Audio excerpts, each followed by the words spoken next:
ஆபகுக் 3ஆம் அதிகாரம் 12-13 வசனங்களை படிக்கும்போது, When we read Habakkuk chapter 3 verse 12 and 13, Thou didst march through the land in indignation, thou didst thresh the heathen in anger, thou wentest forth for the salvation of thy people, even for salvation with thine anointed, thou woundest the head out of the house of the wicked, by discovering the foundation unto the neck.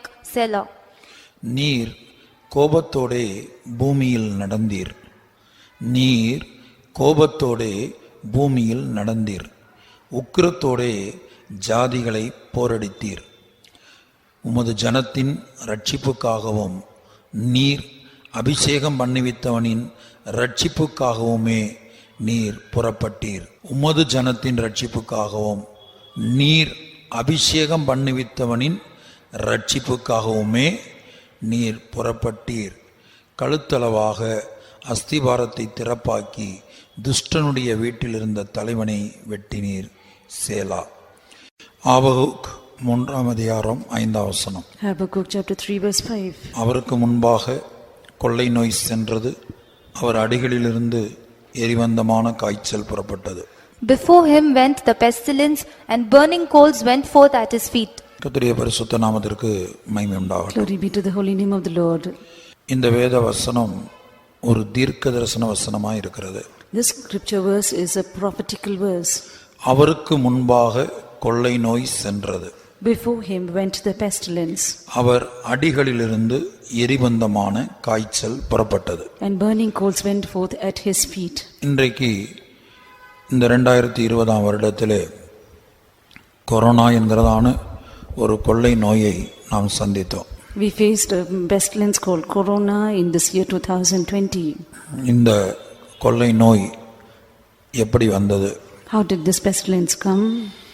இந்த கொள்ளை நோய் பிசாசு மூலமாக வந்தது. This pestilence came through the devil. ஆனால் அதே வேளையில் தேவன் அனுமதித்து பிசாசு இதை முழு உலகத்திலும் கொண்டு வந்திருக்கிறான். At the same time the Lord permitted it and the devil brought it to entire world. நான் கடந்த நாட்களில் சொன்னது போல, As I told in the past days, ஒரு யோபை அவனுடைய சரீரத்தில், ஒரு யோபனுடைய சரீரத்தில் வியாதி வர வேண்டுமானால் பிசாசு தேவனிடத்தில் அனுமதி வாங்கினதை நாம் பார்க்கிறோம். we see that to bring sickness in one Job's body, the devil asked permission from the Lord. யோபின் புத்தகம் 1ஆம் அதிகாரத்தில் அதை நாம் படிக்கிறோம். We read about that in Job chapter 1. முதல் 2 அதிகாரங்களில் அதை படிக்கிறோம். We read about that in first 2 chapters. அப்ப ஒரு யோபுக்கு சரீரத்திலே வியாதி வருவதற்கு தேவனிடத்திலே அவன் அனுமதியை வாங்கி, தேவன் அனுமதி கொடுத்த பிற்பாடுதான் பிசாசுக்கு யோபின் சரீரத்திலே வியாதியை கொண்டு வர முடிந்தது. To bring sickness in the body of Job, the devil has to take permission from the Lord, and after that he brought sickness in the body of Job. யோபை பார்க்கலும் வெளியேறப்பட்ட தேவ ஜனங்கள் தான் இயேசுவின் இரத்தத்தினால் மீட்கப்பட்ட, அவருடைய சுய இரத்தத்தினால் சம்பாதிக்கப்பட்ட சபையாக இருக்கிறது. Now people of God are much better than Job, who are washed by the precious blood of Jesus and earned by his blood. இயேசுவின் சுய இரத்தத்தினால் சம்பாதிக்கப்பட்ட சபை அல்லது அவருடைய சபையைச் சேர்ந்த தேவ ஜனங்களும் தேவ ஊழியர்களும் இன்றைக்கு முழு உலகத்திலும் இருக்கிறார்கள். People of God and the believers and servants of God who are washed and earned by the own precious blood of Jesus are all over the world.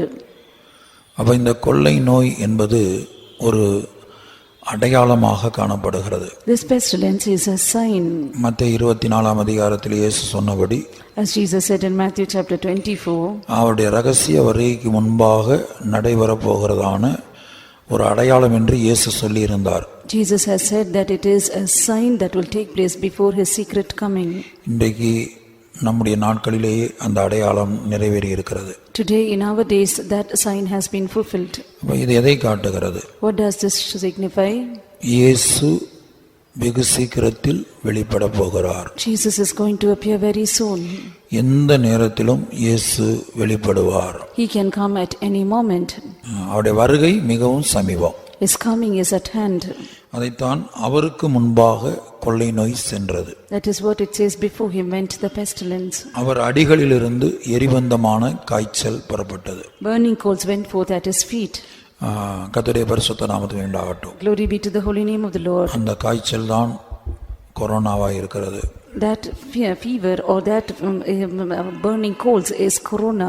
கர்த்தருடைய பரிசுத்த நாமத்துக்கு உண்டாகட்டும். Glory be to the holy name of the Lord. இனி இது எதற்காக என்பதை இன்னும் சற்று ஆழமாக நாம் இன்றைக்கு சிந்திக்க போகிறோம். Today we are going to meditate as to for what reason this has come in a deep manner. Habakkuk 3ஆம் அதிகாரம் 12-13 வசனங்களை படிக்கும்போது When we read Habakkuk chapter 3 verse 12 and 13, Thou didst march through the land in indignation, thou didst thresh the heathen in anger, thou wentest forth for the salvation of thy people, even for salvation with thine anointed, thou woundest the head out of the house of the wicked, by discovering the foundation unto the neck. Selah. நீர் கோபத்தோடே பூமியில் நடந்தீர். நீர் கோபத்தோடே பூமியில் நடந்தீர். உக்கிரத்தோடே ஜாதிகளை போரடித்தீர். உமது ஜனத்தின் இரட்சிப்புக்காகவும் நீர் அபிஷேகம் பண்ணிவித்தவனின் இரட்சிப்புக்காகவுமே நீர் புறப்பட்டீர். உமது ஜனத்தின் இரட்சிப்புக்காகவும் நீர் அபிஷேகம் பண்ணிவித்தவனின் இரட்சிப்புக்காகவுமே நீர் புறப்பட்டீர். கழுத்தளவாக அஸ்திபாரத்தை திறப்பாக்கி துஷ்டனுடைய வீட்டில் இருந்த தலைவனை வெட்டினீர். சேலா. இந்த வசனத்துக்கு பல ஆவிக்குரிய அர்த்தங்கள் காணப்படுகிறது. there are many spiritual meanings for this verse. இந்த வசனத்தை 3 விதமாக நாம் பிரித்து தியானிக்க வேண்டும். We have to meditate this verse in dividing it in 3 ways. முதலாவது 12ஆம் வசனத்துல நீர் கோபத்தோடே பூமியில் நடந்தீர். Firstly, in verse 12, thou didst march through the land in indignation. உக்கிரத்தோடே ஜாதிகளை போரடித்தீர். Thou didst thresh the heathen in anger. இது இயேசுவின் ரகசிய வருகைக்கு முன்பாக சம்பவிக்கிற ஒரு காரியமாக இருக்கிறது. This is an instance that will take place before the secret coming of Jesus. இயேசுவின் ரகசிய வருகைக்கு முன்பாக சம்பவிக்கிற ஒரு காரியமாக இருக்கிறது. This is an instance that will take place before the secret coming of Jesus.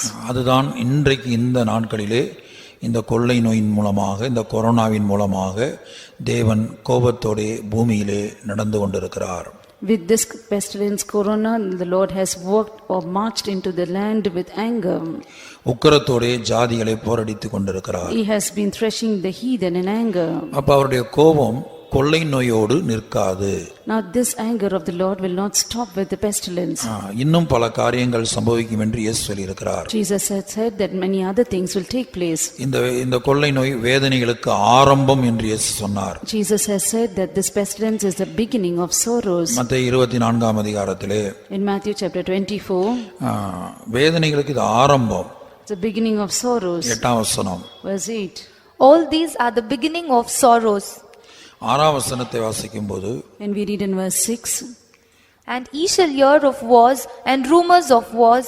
See that ye be not troubled, for all these things must come to pass, but the end is not yet. யுத்தங்களையும் யுத்தங்களின் செய்திகளையும் கேள்விப்படுவீர்கள். கலங்காதபடி எச்சரிக்கையாயிருங்கள். இவைகளெல்லாம் சம்பவிக்க வேண்டியதே, ஆனாலும் முடிவு உடனே வராது. இவைகளெல்லாம் வேதனைகளுக்கு ஆரம்பம் என்று 8ஆம் வசனத்திலே படிக்கிறோம். கர்த்தருடைய பரிசுத்த நாமத்துக்கு உண்டாகட்டும். Glory be to the holy name of the Lord. அப்ப ரகசிய வருகைக்கு முன்பாக சில காரியங்கள் சம்பவிக்க வேண்டும் என்று இயேசு தீர்க்கதரிசனமாய் சொல்லியிருக்கிறார். Jesus has prophetically told that certain things before his secret coming have to come to pass. அவை என்னெல்லாம் சம்பவிக்க வேண்டும்? What all have to come to pass? 5ஆம் வசனத்துல அநேகர் வந்து என் நாமத்தை தரித்து கொண்டு நானே கிறிஸ்து என்று சொல்லி அநேகரை வஞ்சிப்பார்கள். For many shall come in my name, saying, I am Christ, and shall deceive many. அநேகர் வந்து என் நாமத்தை தரித்து கொண்டு Many shall come in my name, நானே கிறிஸ்து என்று சொல்லி saying, I am Christ, அநேகரை வஞ்சிப்பார்கள். and shall deceive many. இன்றைக்கு இந்த சம்பவம் பல இடங்களில் பல தேசங்களில் நிறைவேறி வருகிறது. Now this instance is taking place in many places in many ways. யுத்தங்களையும் யுத்தங்களின் செய்திகளையும் கேள்விப்படுவீர்கள். You shall hear about wars and rumors of wars. இன்றைக்கு பல்வேறு தேசங்களுக்கு, இந்தியாவுக்கும் சீனாவுக்கும், இந்தியாவுக்கும் பாகிஸ்தானுக்கும், இன்னும் பல்வேறு நாடுகள், ஒரு நாடுக்கும் மற்றொரு நாடுக்கும் யுத்த செய்திகளை நாம் கேள்விப்படுகிறோம். We have been hearing about war news about one country against the other country, India against China, and India and Pakistan. ஜனத்துக்கு விரோதமாய் ஜனம் எழும்போம். Nation against nation. ராஜ்யத்துக்கு விரோதமாய் ராஜ்யம் எழும்போம். Kingdom against kingdom. பஞ்சங்களும் கொள்ளை நோய்களும் பூமி எதிர்ச்சிகளும் பல இடங்களில் உண்டாகும். In diverse places there shall be famines and pestilences and earthquakes in diverse places. இவைகளெல்லாம் வேதனைகளுக்கு ஆரம்பம் என்று சொல்லுகிறார். He says that all these are the beginning of sorrow. கொள்ளை நோய் அவருக்கு முன் சென்றது. Pestilence went before him. அப்ப இயேசுடைய ரகசிய வருகைக்கு முன்பாக இந்த கொள்ளை நோய் அனுப்பப்பட்டிருக்கிறது. Before the secret coming of Jesus, this pestilence is sent. இந்த கொள்ளை நோய் மாத்திரமல்ல, Not just this pestilence, இன்னும் பஞ்சங்கள் வரலாம். more famines can come. வரக்கூடிய வருடங்களிலே பஞ்சங்கள் வரலாம். In the coming year there could be famines. யுத்தங்களும் செய்திகளையும் நாம் கேள்விப்பட்டு பல இடங்களிலே யுத்தங்கள் துவங்கி நடக்க ஆரம்பிக்கலாம். We may hear wars and rumors of wars, and many places there could be wars happening. பல இடங்களிலே பூமி அதிர்ச்சிகள் உண்டாகலாம். In diverse places there could be earthquakes. இப்படி பல்வேறு காரியங்கள் சம்பவிக்கலாம். Many other things can come to pass. இதைத்தான் ஆபகுக் 3ஆம் அதிகாரம் 12ஆம் வசனத்தில் நீர் கோபத்தோடே பூமியில் நடந்தீர், உக்கிரத்தோடே ஜாதிகளை போரடித்தீர். That is what we read in Habakkuk 3:12. Thou didst march through the land in indignation, thou didst thresh the heathen in anger. இது இயேசுவின் ரகசிய வருகைக்கு முன்பாக சம்பவிக்க போகிறது. This is going to come to pass before the secret coming of Jesus. இப்ப நம்முடைய நாட்கள்ல இந்த 2020ல சம்பவிக்க துவங்கி இருக்கிறது. In our time, this 2020, it has started to begin. இந்த வேதனைகள் இப்போது ஆரம்பித்து இருக்கிறது. Now these sorrows have begun. முடிவு உடனே வராது. End shall not yet be. அந்த முடிவு எப்போது வரும்? When will this end come? இயேசுவின் ரகசிய வருகைக்கு பிற்பாடு, After the secret coming of Jesus. இயேசுவின் ரகசிய வருகையிலே சபை எடுத்துக்கொள்ளப்பட்ட பிற்பாடு, The secret coming when the church of God is taken up. 7 வருடம் இந்த உலகத்திலே அந்திக்கிறிஸ்துவின் ஆட்சி நடந்து முடியும் போது, After there are 7 years of Antichrist reign and finishes. அப்போதுதான் இவை எல்லாவற்றுக்கும் முடிவு வரும். After that only there shall be an end for all these things. கர்த்தருடைய பரிசுத்த நாமம் உண்டாகட்டும். Glory be to the holy name of the Lord. 13ஆம் வசனத்தின் முதல் பகுதி இயேசுவின் ரகசிய வருகையை காட்டுகிறது. The first portion of verse 13 speaks about the secret coming of Jesus. நான் 3 பிரிவாக இந்த வசனங்களை பிரிக்க வேண்டும் என்று சொன்னேன். I told you we have to divide this verse into 3. நீங்கள் முதல்ல வேதத்தை நீங்கள் பகுத்தறிய வேண்டும். Firstly, you need to discern the scriptures. ஒரு வசனத்துக்கும் அடுத்த வசனத்துக்கும் உள்ள காரியத்துக்கு இடையில ஒரு நீண்ட காலம் இருக்கலாம். Now there could be a long gap or long period of time between one verse and another verse.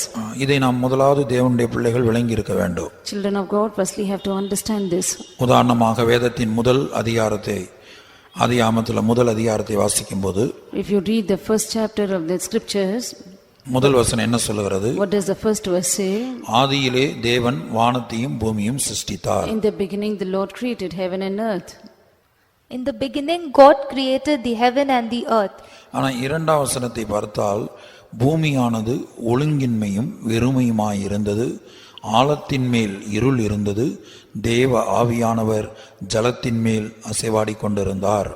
And the earth was without form and void, and darkness was upon the face of the deep, and the Spirit of God moved upon the face of the waters. இந்த முதல் வசனத்துக்கும் 2ஆம் வசனத்துக்கும் அதாவது அது கண்டினியூஸா நடக்கவில்லை, தொடர்ச்சியாய் நடக்கவில்லை. Now with the first verse and second verse there is no continuation in between. ஆகவே தான் நீங்கள் பல ஆங்கில வேதத்தில் பார்த்தீங்கன்னா முதல் வசனம் எழுதிட்டு ஒரு பெரிய கேப் விட்டு, கொஞ்சம் கேப் விட்டு 2ஆம் வசனம் ஆரம்பித்திருக்கும். In many of the English Bibles we see that after the first verse there is a gap and then the second verse. அப்ப இதனுடைய அர்த்தம் என்ன? What is the meaning of it? தேவன் வானத்தையும் பூமியையும் படைத்தார், சிருஷ்டித்தார். The Lord created the heaven and the earth. ஆனா அடுத்த வசனத்துல படிக்கிறோம், தேவனால் படைக்கப்பட்ட பூமி ஒழுங்கின்மை வெறுமையுமா இருந்ததுன்னு. The heaven and earth which was created by the Lord was without form and void. இல்ல, இதற்கு இடையில தூதர்களுடைய விழுகை சம்பவித்திருக்கிறது. Between this there was a fall of angels. அப்ப முதல் வசனத்துக்கும் ஆதியாகமத்துல 2ஆம் வசனத்துக்கு இடையில என்ன சம்பவித்தது? Now from the between first verse and second verse in Genesis chapter 1 what took place? தூதர்களில் சிலர் விழுந்து பிசாசுகளாய் மாறினார்கள். Some of them of the angels they fell and became devils. அதனால தான் பூமியானது ஒழுங்கின்மையும் வெறுமையுமாய் மாறினது. That is why the earth became without form and void. ஆழத்தின் மேல் இருள் இருந்தது. There was darkness upon the deep. தூதனுடைய விழுகைக்கு பிற்பாடு After the fall of the angels, தேவன் இந்த பூமியை மறுபடியும் புதுப்பிக்கிறார். the Lord renews this world. அதைத்தான் 3ஆம் வசனத்திலிருந்து படிக்கிறோம். That is what we read from verse 3. 3ஆம் வசனத்திலிருந்து நாம் படிக்கிற காரியங்கள், With that which we read from verse 3, விழுந்து போன தூதன் நிமித்தமாக because of the fallen angels, ஒழுங்கின்மையுமாய் வெறுமையுமாய் மாறிப்போன இந்த பூமியை this earth which was without form and void, ஆவியானவர் ஜலத்தின் மேல் அசைவாடி The Spirit of the Lord moved upon the waters. ஒரு ஒழுங்குக்குள் அவர் கொண்டு வருவதைத்தான் 3ஆம் வசனத்திலிருந்து பார்க்கிறோம். From verse 3 we see that he brings into a form.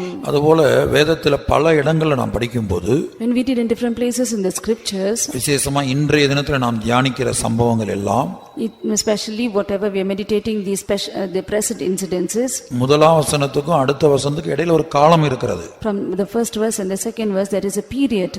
முந்தின வசனத்துக்கும் பிந்தின வசனத்துக்கும் இடையில ஒரு காலம் இருக்கிறது. Before the first verse and the second verse between there is a period. இதை நாம் தெளிவாக விளங்கிக் கொள்ள வேண்டும். We need to understand this well. இப்ப நாம் மறுபடியும் ஆபகுக்கு 3ஆம் அதிகாரத்துக்கு திரும்பும்போது When we turn back to Habakkuk chapter 3 3:12 Thou didst march through the land in indignation, thou didst thresh the heathen in anger.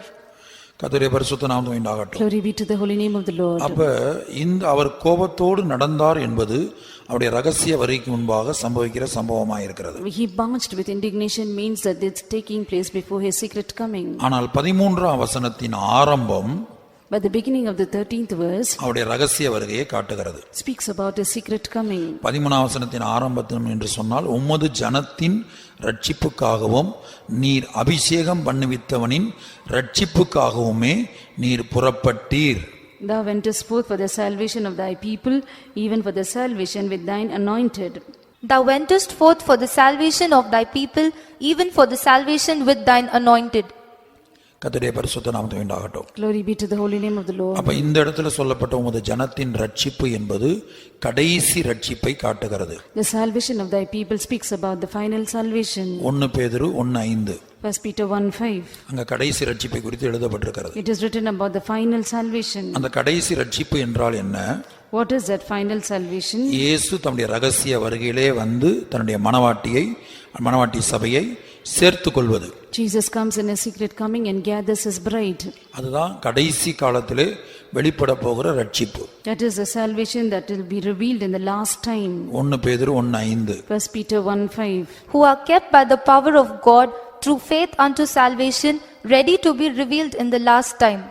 கடைசி காலத்திலே வெளிப்பட ஆயத்தமாக்கப்பட்டிருக்கிற ரட்சிப்புக்கு ஏதுவாக விசுவாசத்தை கொண்டு தேவனுடைய பலத்தினாலே காக்கப்பட்டிருக்கிற உங்களுக்கு அந்த சுதந்திரம் பரலோகத்தில் வைக்கப்பட்டிருக்கிறது. அப்ப கடைசி காலத்திலே வெளிப்பட ஆயத்தமாக்கப்பட்டிருக்கிற ரட்சிப்பு என்று படிக்கிறோம். We read that the salvation ready to be revealed in the last time. இதான் அவருடைய ரகசிய வருகை. This is a secret coming. இந்த ரகசிய வருகையிலே தம்முடைய ஒரு கூட்ட பரிசுத்தவான்களை, ஒரு கூட்ட விசுவாசி தேவ ஜனங்களை அவர் சேர்த்துக் கொள்கிறார். In a secret coming, one group of saints, one group of believers he gathers. அப்ப 13 ஆபகுக்கு 3:13 துவக்கம் The beginning of Habakkuk 3:13 உமது ஜனத்தின் ரட்சிப்புக்காகவும். for the salvation of thy people. அப்ப உமது ஜனம் என்று சொன்னா எல்லா கிறிஸ்தவர்களும் அல்ல. Now when we say thy people, it is not all Christians. எல்லா கிறிஸ்தவர்களும் அல்ல. It is not all Christians. அந்த கிறிஸ்தவர்கள் மத்தியில அடுத்து தனியாய் விளக்கம் கொடுக்கிறார். அபிஷேகம் பண்ணப்பட்டவர்கள். Now among the Christians, those who are anointed. அந்த அபிஷேகம் பண்ணப்பட்டவர் மத்தியிலும் பூரணப்பட்டவர்கள். Among the anointed, those who are perfected. அல்லது இந்த கடைசி ரட்சிப்புக்கு தகுதியாக்கப்பட்டவர்கள். Or those who are made worthy for this last salvation.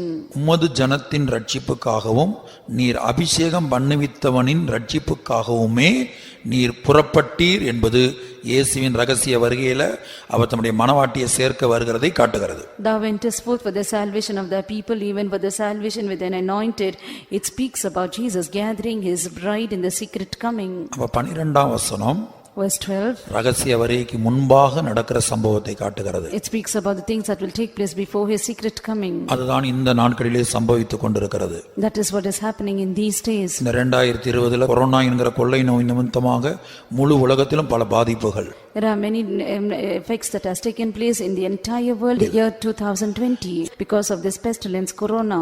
இனி தேவனுடைய கோபம் அதிகமாகலாம். Now the wrath of the Lord can increase. நீர் கோபத்தோடே பூமியில் நடந்தீர். Thou wentest forth and marched in the land through indignation. உக்கிரத்தோடே ஜாதிகளை போரடித்தீர். Thou didst thresh the heathen in anger. எதற்காக? For what? அவர் இந்த சம்பவங்களை பார்க்கும்போது தேவ ஜனங்கள் நிமிர்ந்து பார்க்க வேண்டும். When these things are happening, the people of God have to lift up their heads. லூக்கா 21:28 இயேசு சொல்லுகிறார். In Luke 21:28 Jesus says, லூக்கா 21:25 இருந்து பல சம்பவங்களை சொல்லிவிட்டு after telling in Luke chapter 21 from verse 25 certain things that will take, அதுல பல சம்பவங்களை சொல்லிவிட்டு after telling certain things, 28ஆம் வசனத்தில் என்ன சொல்லுகிறார்? verse 28 what does he say? And when these things begin to come to pass, then look up and lift up your heads, for your redemption draweth nigh. இவைகள் சம்பவிக்க தொடங்கும்போது உங்கள் மீட்பு சமீபமாய் இருப்பதால் நீங்கள் நிமிர்ந்து பார்த்து உங்கள் தலைகளை உயர்த்துங்கள் என்றார். இந்த பூமியில் நடக்கிற சம்பவங்களை பார்க்கும்போது அது கொள்ளை நோயாயிருக்கட்டும், பஞ்சமாயிருக்கட்டும், யுத்தங்களின் செய்தியாயிருக்கட்டும், Now whatever is happening in the world, whether it be pestilence or famine or earthquakes, யுத்தங்களின் or செய்தியாயிருக்கட்டும், it could be the wars and rumors of wars. இதெல்லாம் கேள்விப்படும்போது When you hear all these things, தேவன் கோபத்தோடு பூமியில் நடக்க துவங்கிவிட்டார். the Lord has started to march in the land with indignation. உக்கிரத்தோடு ஜாதிகளை போரடிக்க துவங்கிவிட்டார். He started to thresh the nations with anger. இனி எந்த நேரத்திலும் தமது ஜனத்தின் ரட்சிப்புக்காகவும் தான் அபிஷேகம் பண்ணிவித்தவனின் ரட்சிப்புக்காகவும் அவர் வெளிப்படுவார். Anytime he can be manifested to the salvation of his people, even as anointed. என்பதை நாம் விளங்கிக் கொள்ள வேண்டும். This we need to understand. இது அவருடைய ரகசிய வருகையை காட்டுகிறது. This speaks about the secret coming. உமது ஜனத்தின் ரட்சிப்புக்காகவும் நீர் அபிஷேகம் பண்ணுவித்தவனின் ரட்சிப்புக்காகவுமே நீர் புறப்பட்டீர். Thou wentest forth for the salvation of thy people, even for the salvation of thine anointed. இது அவருடைய ரகசிய வருகையை காட்டுகிறது. It speaks about a secret coming. இனி இந்த வசனத்துடைய மூன்றாவது பகுதியை நாம் பார்க்கும்போது, When we see the third aspect of this verse, கழுத்தளவாக அஸ்திபாரத்தை திறப்பாக்கி துஷ்டனுடைய வீட்டிலிருந்த தலைவனை வெட்டினீர் சேலா. thou woundest the head out of the house of the wicked by discovering the foundation unto the neck, Selah. இந்த இடத்துல ஒரு துஷ்டனுடைய வீடை பார்க்கிறோம். Here we see the house of the wicked. இயேசுவின் ரகசிய வருகையிலே மணவாட்டி சபை எடுத்துக்கொள்ளப்பட்ட பிற்பாடு, The secret coming of Jesus after the bridal church is caught up, இந்த உலகம் ஒரு துஷ்டனுடைய வீடாக மாறுகிறது. this whole world will become the house of the wicked. 7 வருட காலம் இந்த மொத்த உலகமும் ஒரு துஷ்டனுடைய வீடாக மாறுகிறது. 7 years of period, this world will become the house of the wicked. அந்த துஷ்டன் தான் அந்தி கிறிஸ்து. That wicked is Antichrist. அந்த துஷ்டன் தான் பிசாசு. That wicked is a devil. அந்த பிசாசு என்ன செய்கிறான்? What does the devil do? ஒரு அந்தி கிறிஸ்துவை எழுப்பி அந்த அந்தி கிறிஸ்துவுக்கு இந்த மொத்த உலகத்தையும் கொடுத்து விடுகிறான். He raises up an Antichrist and gives this entire world to him. 7 வருட காலம். 7 years. இது இயேசுவின் ரகசிய வருகைக்கு பிற்பாடு நடக்கக்கூடிய 7 வருட உபத்திரவ காலத்தை காட்டுகிறது. It speaks about the 7 years of tribulation that will take place after the secret coming of Jesus. அப்ப அதன் முடிவில் துஷ்டனுடைய வீட்டிலிருந்து தலைவனை வெட்டினீர் என்று படிக்கிறோம். We read that after the 7 years thou woundest the head of the house of the wicked. அது அர்மகதோன் யுத்தத்துல வெளிப்படுத்தல் 19ஆம் அதிகாரத்துல, In Revelation chapter 9 in the battle of Armageddon, 19ஆம் அதிகாரம் 15ஆம் வசனத்தை வாசிப்போம். Revelation 19:15. And out of his mouth goeth a sharp sword, that with it he should smite the nations, and he shall rule them with a rod of iron, and he treadeth the winepress of the fierceness and wrath of Almighty God. புறஜாதிகளை வெட்டும்படிக்கு அவருடைய வாயிலிருந்து கூர்மையான பட்டயம் புறப்படுகிறது. இருப்புக்கோலால் அவர்களை அரசாளுவார். அவர் சர்வ வல்லமையுள்ள தேவனுடைய உக்கிர கோபமாகிய மது உள்ள ஆளையை மிதிக்கிறார். அந்த 15ஆம் வசனத்திலிருந்து 21ஆம் வசனம் வரைக்கும் நீங்க படித்து பார்த்தீங்கன்னா, When you read from verse 15 to 21, அங்க ஒரு யுத்தத்தை பார்க்கிறோம். we see about a battle. அது இயேசு பண்ணுகிற யுத்தம். It's a battle which Jesus conducts. இயேசு கிறிஸ்துவுக்கும் அந்தி கிறிஸ்துவுக்கும் நடக்கிற யுத்தம். It's a battle that takes place between Jesus and the Antichrist. அப்ப அந்த யுத்தத்துல இயேசுவுடைய வாயிலிருந்து கூர்மையான பட்டயம் புறப்பட்டது என்று படிக்கிறோம். We read that in that battle out of the mouth of Jesus goeth forth a sharp sword. இதைத்தான் துஷ்டனுடைய வீட்டிலிருந்த தலைவனை வெட்டினீர் என்று எழுதப்பட்டிருக்கிறது. This is what it means, thou woundest the head out of the house of the wicked. இது உபத்திரவ காலத்தின் முடிவுல அல்லது 7 வருட உபத்திரவத்தின் முடிவுல நடைபெற போகிற அர்மகதோன் யுத்தத்துல இது நிறைவேறும். This will be fulfilled in the battle of Armageddon after the end of the 7 years of tribulation. அப்ப ஆபகுக் 3ஆம் அதிகாரம் Habakkuk chapter 3 12-13 வசனங்கள்ல verses 12 and 13, நாம் 3 காலங்களை பார்க்கிறோம். we see a 3 period. அப்ப முதல் காலம் இப்ப நாம் ஜீவிக்கிற காலம் கிருபையின் காலம். The first period is the period of grace that we are living. நீர் கோபத்தோடே பூமியில் நடந்தீர். Thou didst march through the land in indignation. உக்கிரத்தோடே ஜாதிகளை போரடித்தீர். Thou didst thresh the nations with anger. இது எப்ப சம்பவிக்கும்? When will this take place? கிருபையின் காலம் முடிய போற நேரத்துல, The end of the period of grace. இயேசுவின் ரகசிய வருகைக்கு சற்று முன்பாக, Little before the secret coming of Jesus. அது சில வருஷங்களா இருக்கலாம், It could be some years. சில மாதங்களா இருக்கலாம், It could be some months. சில வருஷங்களுக்கு முன்பாக இது நடக்கலாம். It can take place before certain years. இப்ப இந்த 2020 நம் கண்களால பார்த்து விட்டோம். We saw that with our eyes in year 2020. இதைத்தான் ஆபகுக் 3:5 கொள்ளை நோய் அவருக்கு முன் சென்றது. That is what we read in Habakkuk 3:5, that pestilence went before him. கொள்ளை நோய் அவருக்கு முன் சென்றது, இயேசு அவருக்கு பின்பு வருகிறார். Before him went pestilence and Jesus is coming after. இயேசு கொள்ளை நோய்க்கு பின்பு வருகிறார், கொரோனாவுக்கு பின்பு வருகிறார். Jesus comes after the pestilence, after corona. அப்ப இந்த கொள்ளை நோய் தான் 12ஆம் வசனம், கோபத்தோடே நீர் கோபத்தோடே பூமியில் நடந்தீர். Now this pestilence is the anger of the Lord, that he marched with indignation. உக்கிரத்தோடே ஜாதிகளை போரடித்தீர். Thou didst thresh the heathen with anger. இந்த கொள்ளை நோய் தான். This is that pestilence. இந்த கொள்ளை நோயும் இயேசு சொல்லுகிறார் மத்தேயு 24, இது வேதனைகளுக்கு ஆரம்பம். In Matthew 24, Jesus says this pestilence is the beginning of sorrows. முடிவு உடனே வராது. End shall not yet come. முடிவு எப்போது வரும்? When will the end come? Habakkuk 3:13 படி, According to Habakkuk 3:13, துஷ்டனுடைய வீட்டில் இருந்த தலைவனை இயேசு எப்போது பட்டயத்தால் வெட்டுகிறாரோ அப்போதான் முடிவு வரும். when Jesus he wounds the head of the out of the house of the wicked through the sword, only then the end will come. முடிவு எப்போது வரும்? When will the end come?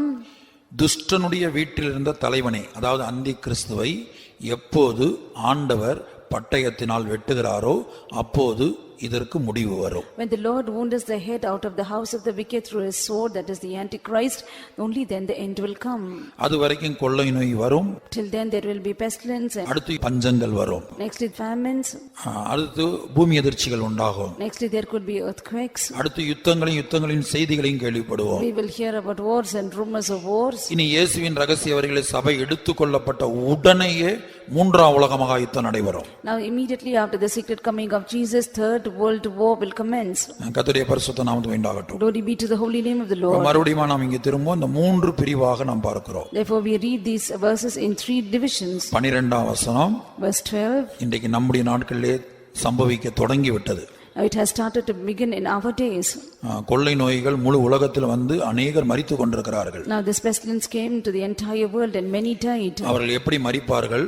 How will they die? எவ்வளவு பேர் மரிப்பார்கள்? How many of them will die? அதை எசேக்கியேலின் புத்தகத்திலே படிக்கிறோம். We read in the book of Ezekiel. எசேக்கியேல் 6ஆம் அதிகாரத்துல, Ezekiel chapter 6. நான் துவக்கத்தில் சொன்னது போல, As I told in the beginning, முந்தின வசனத்துக்கும் பிந்தின வசனத்துக்கும் காலங்கள் நாட்கள் வித்தியாசம் இருக்கிறது. the first verse and the second verse, there will be a gap between that. கர்த்தருடைய பரிசுத்த நாமம் உண்டாகட்டும். Glory be to the holy name of the Lord. எசேக்கியேல் 5ஆம் அதிகாரம் Ezekiel chapter 5. 11-12 வசனங்களை வாசிப்போம். 13 வரைக்கும் வாசிங்க. 11 till 13. Wherefore, as I live, said the Lord God, surely because thou hast defiled my sanctuary with all thy detestable things and with all thine abominations, therefore will I also diminish thee, neither shall mine eye spare, neither will I have any pity. A third part of thee shall die with the pestilence and with famine, and shall be consumed in the midst of thee, and a third part shall fall by the sword round about thee, and I will scatter a third part into all the winds, and I will draw out a sword after them. Thus shall mine anger be accomplished, and I will cause my fury to rest upon them, and I will be comforted, and they shall know that I the Lord have spoken it in my zeal, when I have accomplished my fury in them. முதலாவது எசேக்கியேல் 5ஆம் அதிகாரம் 11 முதல். ஆதலால் சீ என்று இகழப்படத்தக்கதும் அருவருக்கப்படத்தக்கதுமான உன் கிரியைகளால் நீ என் பரிசுத்த ஸ்தலத்தை தீட்டுப்படுத்தினபடியால் என் கண் உன்னை தப்பவிடாது. நான் உன்னை குறுகி போக பண்ணுவேன், நான் இறங்க மாட்டேன். இதை என் ஜீவனை கொண்டு சொல்லுகிறேன் என்று கர்த்தராகிய ஆண்டவர் உரைக்கிறார். இனி கவனிங்க 12ஆம் வசனத்தில், உன்னிலே 1/3 கொள்ளை நோயால் சாவார்கள், உன்னிலே 1/3 கொள்ளை நோயால் சாவார்கள், பஞ்சத்தாலும் உன் நடுவிலே மடிந்து போவார்கள். 1/3 உன்னை சுற்றிலும் இருக்கிற பட்டயத்தால் வெட்டுண்டு விழுவார்கள். 1/3 நான் சகல திசைகளிலும் சிதறிப்போக பண்ணி அவர்கள் பின்னே பட்டயத்தை உருவுவேன். இப்படி என் கோபம் நிறைவேறும். இப்படி நான் என் உக்கிரத்தை அவர்கள் மேல் தங்க பண்ணுகிறதினால் என்னை ஆற்றிக்கொள்வேன். நான் என் உக்கிரத்தை அவர்களில் நிறைவேற்றும் போது கர்த்தராகிய நான் என் வைராக்கியத்திலே இதை பேசினேன் என்று அறிவார்கள். எசேக்கியேல் 5:16-17.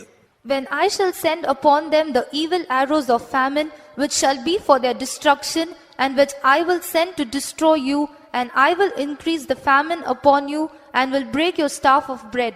Verse 17. So will I send upon you famine and evil beasts, and they shall bereave thee, and pestilence and blood shall pass through thee, and I will bring the sword upon thee. I the Lord have spoken it. உங்களை அழிப்பதற்கு நான் அனுப்பும் அழிவுக்கு ஏதுவான பஞ்சத்தின் கொடி அம்புகளை நான் அவர்களுக்குள்ளே எய்யும் போது நான் பஞ்சத்தை உங்கள் மேல் அதிகரிக்க பண்ணி உங்கள் மேல் உங்கள் அப்பம் என்னும் ஆதரவுக்கோலை முறித்து போடுவேன். பஞ்சத்தையும் உன்னை பிள்ளை இல்லாமல் போக பண்ணும் துஷ்ட மிருகங்களையும் உங்களுக்கு விரோதமாக அனுப்புவேன். கொள்ளை நோயும் இரத்தம் சிந்துதலும் உன்னில் சுற்றி திரியும். கொள்ளை நோயும் இரத்தம் சிந்துதலும் உன்னில் சுற்றி திரியும். பட்டயத்தை நான் உன்மேல் வரப்பண்ணுவேன். கர்த்தராகிய நான் இதை சொன்னேன் என்றார். அப்ப இதுல சில வசனங்கள் அவருடைய ரகசிய வரிக்கு முன்பாகவும், Now some of the verses that is before his secret coming. ரகசிய வரிக்கு பின்பாக சில வசனங்கள், இதே அதிகாரத்துல சில வசனங்கள் உபத்திர காலத்துல சம்பவிக்கும். Now the same verses in the same chapter will take place in the period of tribulation. அப்ப உபத்திர காலத்துல சம்பவிக்கக்கூடிய வசனம் 10ஆம் வசனத்தை வாசிப்போம். Verse 9-10. Verse 9 and 10 will take place in the period of tribulation. And I will do in thee that which I have not done, and whereunto I will not do any more the like, because of all thine abominations. Therefore the fathers shall eat the sons in the midst of thee, and the sons shall eat their fathers, and I will execute judgments in thee, and the whole remnant of thee will I scatter into all the winds. நான் முன்பு செய்யாததும் இனி செய்யாதிருப்பதுமான விதமாய் உனக்கு உன் எல்லா அருவருப்புகள் நிமித்தம் செய்வேன். ஆதலால் உன் நடுவிலே பிதாக்கள் பிள்ளைகளை தின்பார்கள், பிள்ளைகள் பிதாக்களை தின்பார்கள். நான் உன்னில் நீதி செலுத்தி உன்னில் மீதியாயிருப்பவர்களை எல்லாம் சகல திசைகளிலும் சிதறிப் போக பண்ணுவேன் என்று கர்த்தராகிய ஆண்டவர் சொல்லுகிறார். பிள்ளைகள் பிதாக்களை தின்பார்கள், பிதாக்கள் பிள்ளைகளை தின்பார்கள். Fathers shall eat the sons, and sons shall eat the fathers. இது எப்போது சம்பவிக்கும்? When will this take place? இயேசு மார்க் 13ஆம் அதிகாரத்துல, In Mark chapter 13. உபத்திர காலத்துல எல்லாம் சம்பவிக்கும். It will take place in the period of tribulation. அந்திகிறிஸ்துவின் ஆட்சியின் போது இதெல்லாம் சம்பவிக்கும். In the reign of Antichrist, all these things will come to pass. Mark 13:12-13. Mark 13, 12 and 13. Now the brother shall betray the brother to death, and the father the son, and children shall rise up against their parents, and shall cause them to be put to death. And he shall be hated of all men for my name's sake, and he that shall endure unto the end, the same shall be saved. அன்றியும் சகோதரன் சகோதரனையும் தகப்பன் பிள்ளையையும் மரணத்துக்கு ஒப்பு கொடுப்பார்கள். பெற்றாருக்கு விரோதமாய் பிள்ளைகள் எழும்பி அவர்களை கொலை செய்வார்கள். இது உபத்திர காலத்திலே சம்பவிக்க போகிற சம்பவம். This is an instance that will take place in the period of tribulation. முதல் 3 வருட உபத்திரவத்துல, In the first 3.5 years of tribulation, கைவிடப்பட்ட கிறிஸ்தவர்கள் மத்தியில amidst the left behind Christians, இது சம்பவிக்கும். this will come to pass. இனி 13ஆம் வசனத்துல, என் நாமத்தினிமித்தம் எல்லாராலும் பகைக்கப்படுவீர்கள், முடிவு பரியந்தம் நிலைநிற்பவனே ரட்சிக்கப்படுவான் என்று இங்கே சொல்லப்பட்ட இந்த ரட்சிப்பு உபத்திர காலத்தின் முதல் 3 வருட உபத்திரவத்தின் முடிவுல இரத்த சாட்சிகளாக கைவிடப்பட்ட கிறிஸ்தவர்களை இயேசு சேர்ப்பதை காட்டுகிறது. In verse 13 it speaks about in the first 3.5 years of tribulation when Jesus will come to gather the martyrs. அது அவர்களுக்கு கைவிடப்பட்ட கிறிஸ்தவர்கள் கிடைக்கக்கூடிய ரட்சிப்பை காட்டுகிறது. It speaks about the salvation of the left behind Christians. கர்த்தருடைய பரிசுத்த நாமத்துக்கு உண்டாகட்டும். Glory be to the holy name of the Lord. ஆனா அதே வேளை மத்தேயு 24ஆம் அதிகாரத்துல இயேசு சொல்லுகிறார், 13ஆம் வசனத்துல, முடிவு பரியந்த நிலைநிற்பவனே ரட்சிக்கப்படுவான். In Matthew 24:13 Jesus says that those who will enter till the end will be saved. இது கிருபையின் காலத்துல ஜீவிக்கிற நமக்கு வரக்கூடிய சோதனைகள் போராட்டங்கள்ல முடிவறிந்த நிலை நின்றால் அவருடைய ரகசிய வருகையில் எடுத்துக்கொள்ளப்படுவோம் என்பதை காட்டுகிறது. It speaks about all the trials and tribulations that comes in the period of grace. If we endure till the end, then we shall be caught up in a secret coming. இனி எசேக்கியேல் 5 அதிகாரத்துக்கு திரும்புவோம். Let us turn to Ezekiel chapter 5. இதுல சில வசனங்கள் அவருடைய ரகசிய வரைக்கும் முன்பாக நடைபெறுகிறது. Now some verses will take place before his secret coming. சில வசனங்கள் உபத்திரவ காலத்துல, அதாவது முதல் 3 வருடத்துல நிறைவேற போகிறது. Now some of the verses will take place in the first 3.5 years of period of tribulation. கர்த்தருடைய பரிசுத்த நாமத்துக்கு வேண்டாகட்டும். Glory be to the holy name of the Lord. அடுத்தபடியாக எசேக்கியேல் 7 அதிகாரத்துக்கு வரும்போது When we come to Ezekiel chapter 7, அங்க சங்காரம் வருகிறது என்று சொல்லுகிறார். there he speaks about a destruction. சங்காரம் வருகிறது. A destruction cometh. கர்த்தருடைய பரிசுத்த நாமத்துக்கு வேண்டாகட்டும். Glory be to the holy name of the Lord. அதுபோல எசேக்கியேல் 9 அதிகாரத்தை நீங்கள் படித்து பார்த்தால், When we read in Ezekiel chapter 9, அந்த 9 அதிகாரத்துல chapter 9, அந்த 9 அதிகாரம் முழுவதும் மகா உபத்திரவ காலத்தில் நடைபெற போகிறது. now chapter 9 speaks about the things that will take place in the great tribulation period. மகா உபத்திரவ காலத்தில் நடக்கிற சம்பவம் தான் தீர்க்கதரிசனமாய் சொல்லப்பட்டிருக்கிறது. All that will take place in the great tribulation period is written as a prophecy. இதே காரியத்தை தான் வெளிப்படுத்தல் 7 அதிகாரம் முழுவதும் படிக்கிறோம். We read the same thing in Revelation chapter 7. இங்கே எசேக்கியேல் 9 அதிகாரத்துல ஒரு கூட்டத்தாருடைய நெற்றிகளில் முத்திரை போடப்பட்டது, அடையாளம் போடப்பட்டது. In Ezekiel chapter 9 we see that in a group of people there was a mark that was put on some of their foreheads. அதைத்தான் வெளிப்படுத்தின விசேஷம் 7 அதிகாரத்துல 144,000 பேருக்கு முத்திரை போடப்பட்டது. In Revelation chapter 7 we see that about 144,000 of them their foreheads were sealed. இது மகா உபத்திரவ காலத்தில் நடக்கக்கூடியது. It will take place in the great tribulation period. இனி எசேக்கியேல் 7 அதிகாரம் Ezekiel chapter 7, 25 இருந்து வாசிங்க 27 வரைக்கும். read from verse 25 to 27. Destruction cometh, and they shall seek peace, and there shall be none. Mischief shall come upon mischief, and rumor shall be upon rumor. Then shall they seek a vision of the prophet, but the law shall perish from the priest, and counsel from the ancients. The king shall mourn, and the prince shall be closed with desolation, and the hands of the people of the land shall be troubled. I will do unto them after their way, and according to their deserts will I judge them, and they shall know that I am the Lord. எசேக்கியேல் 7:25 முதல் 27 வரை.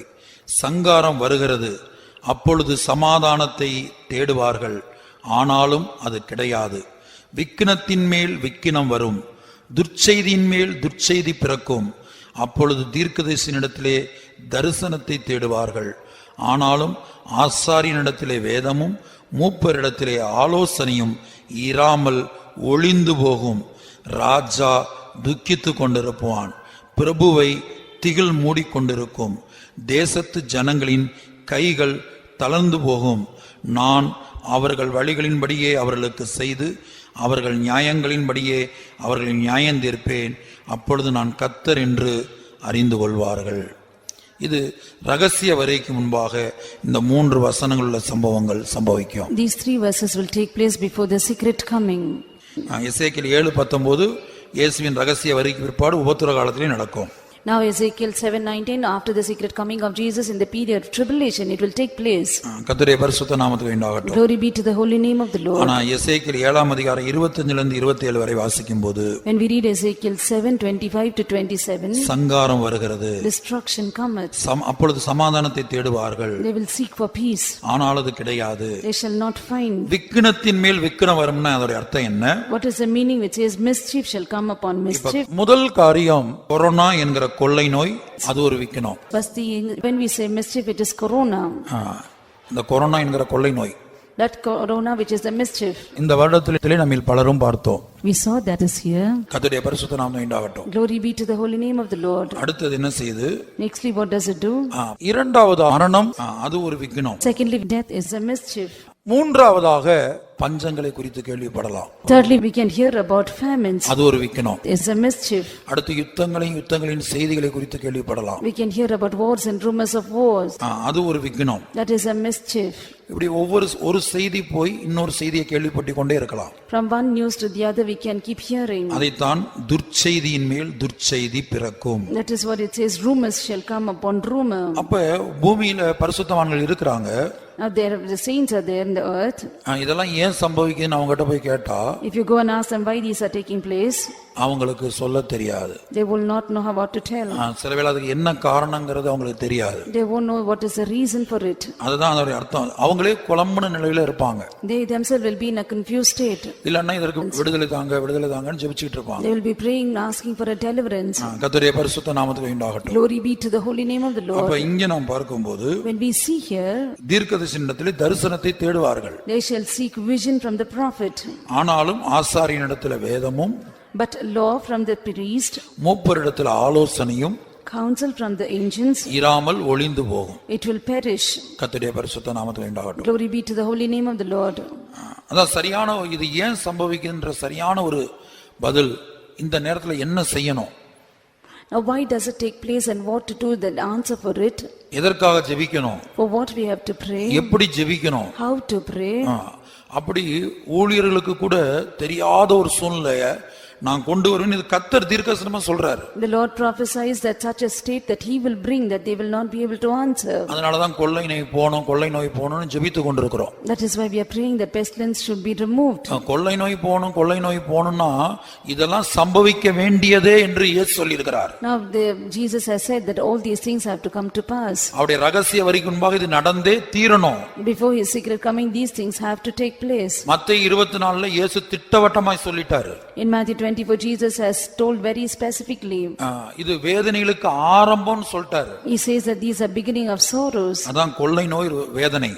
That is what pestilence is, a sorrow. இந்த வேதனையோட இது முடியாது. It will not stop with this sorrow. இன்னொரு வேதனை வரும். Another sorrow will begin. அது பஞ்சமா இருக்கலாம். It could be famine. இன்னொரு வேதனை வரும். It could be another sorrow. அது பூமி எதிர்ச்சியா இருக்கலாம். It could be earthquakes. இன்னொரு வேதனை வரும். There could be another sorrow. அது ஒரு நாட்டுக்கு இன்னொரு நாட்டுக்கு யுத்தமா இருக்கலாம். It could be a war between one nation and another nation. இந்தியாவுக்கும் சீனாவுக்கும் யுத்தம் ஆரம்பிக்கலாம். There could be a war between India and China. இந்தியாவுக்கும் பாகிஸ்தானுக்கும் யுத்தம் ஆரம்பிக்கலாம். There could be a war starting between India and Pakistan. அமெரிக்காவுக்கும் ரஷ்யாவுக்கும் யுத்தம் ஆரம்பிக்கலாம். A war between America and Russia. வட கொரியாவுக்கும் மற்ற நாடுகளுக்கு யுத்தம் ஆரம்பிக்கலாம். North Korea and other countries, they can start a war. இஸ்ரேலுக்கும் ஈரானுக்கும் யுத்தம் ஆரம்பிக்கலாம். Israel and Iran may start a war. அரபு நாடுகள் இன்றைக்கு இஸ்ரேலுக்கு விரோதமாய் கிரியை செய்து கொண்டிருக்கிறது. Arab countries are working against Israel. அப்ப விக்கினத்தின் மேல் விக்கினம் வரும். Mischief upon mischief shall come. துர்செய்தியின் மேல் துர்செய்தி வரும், பிறக்கும். The rumor upon rumor shall be heard. அப்ப இதெல்லாம் ஏன் சம்பவிக்குன்னு என்கிட்ட வந்து கேட்டா இல்ல உங்ககிட்ட ஒவ்வொரு ஊழியக்காரங்கிட்ட போய் கேட்டால், Now if you come and ask me and the servants of God why these are taking place, அவங்ககிட்ட ஆன்சர் இருக்காது. there will not be an answer for it. அதுக்காக அவங்க ஜெபிக்கவே இல்லைன்னு அர்த்தம் இல்ல.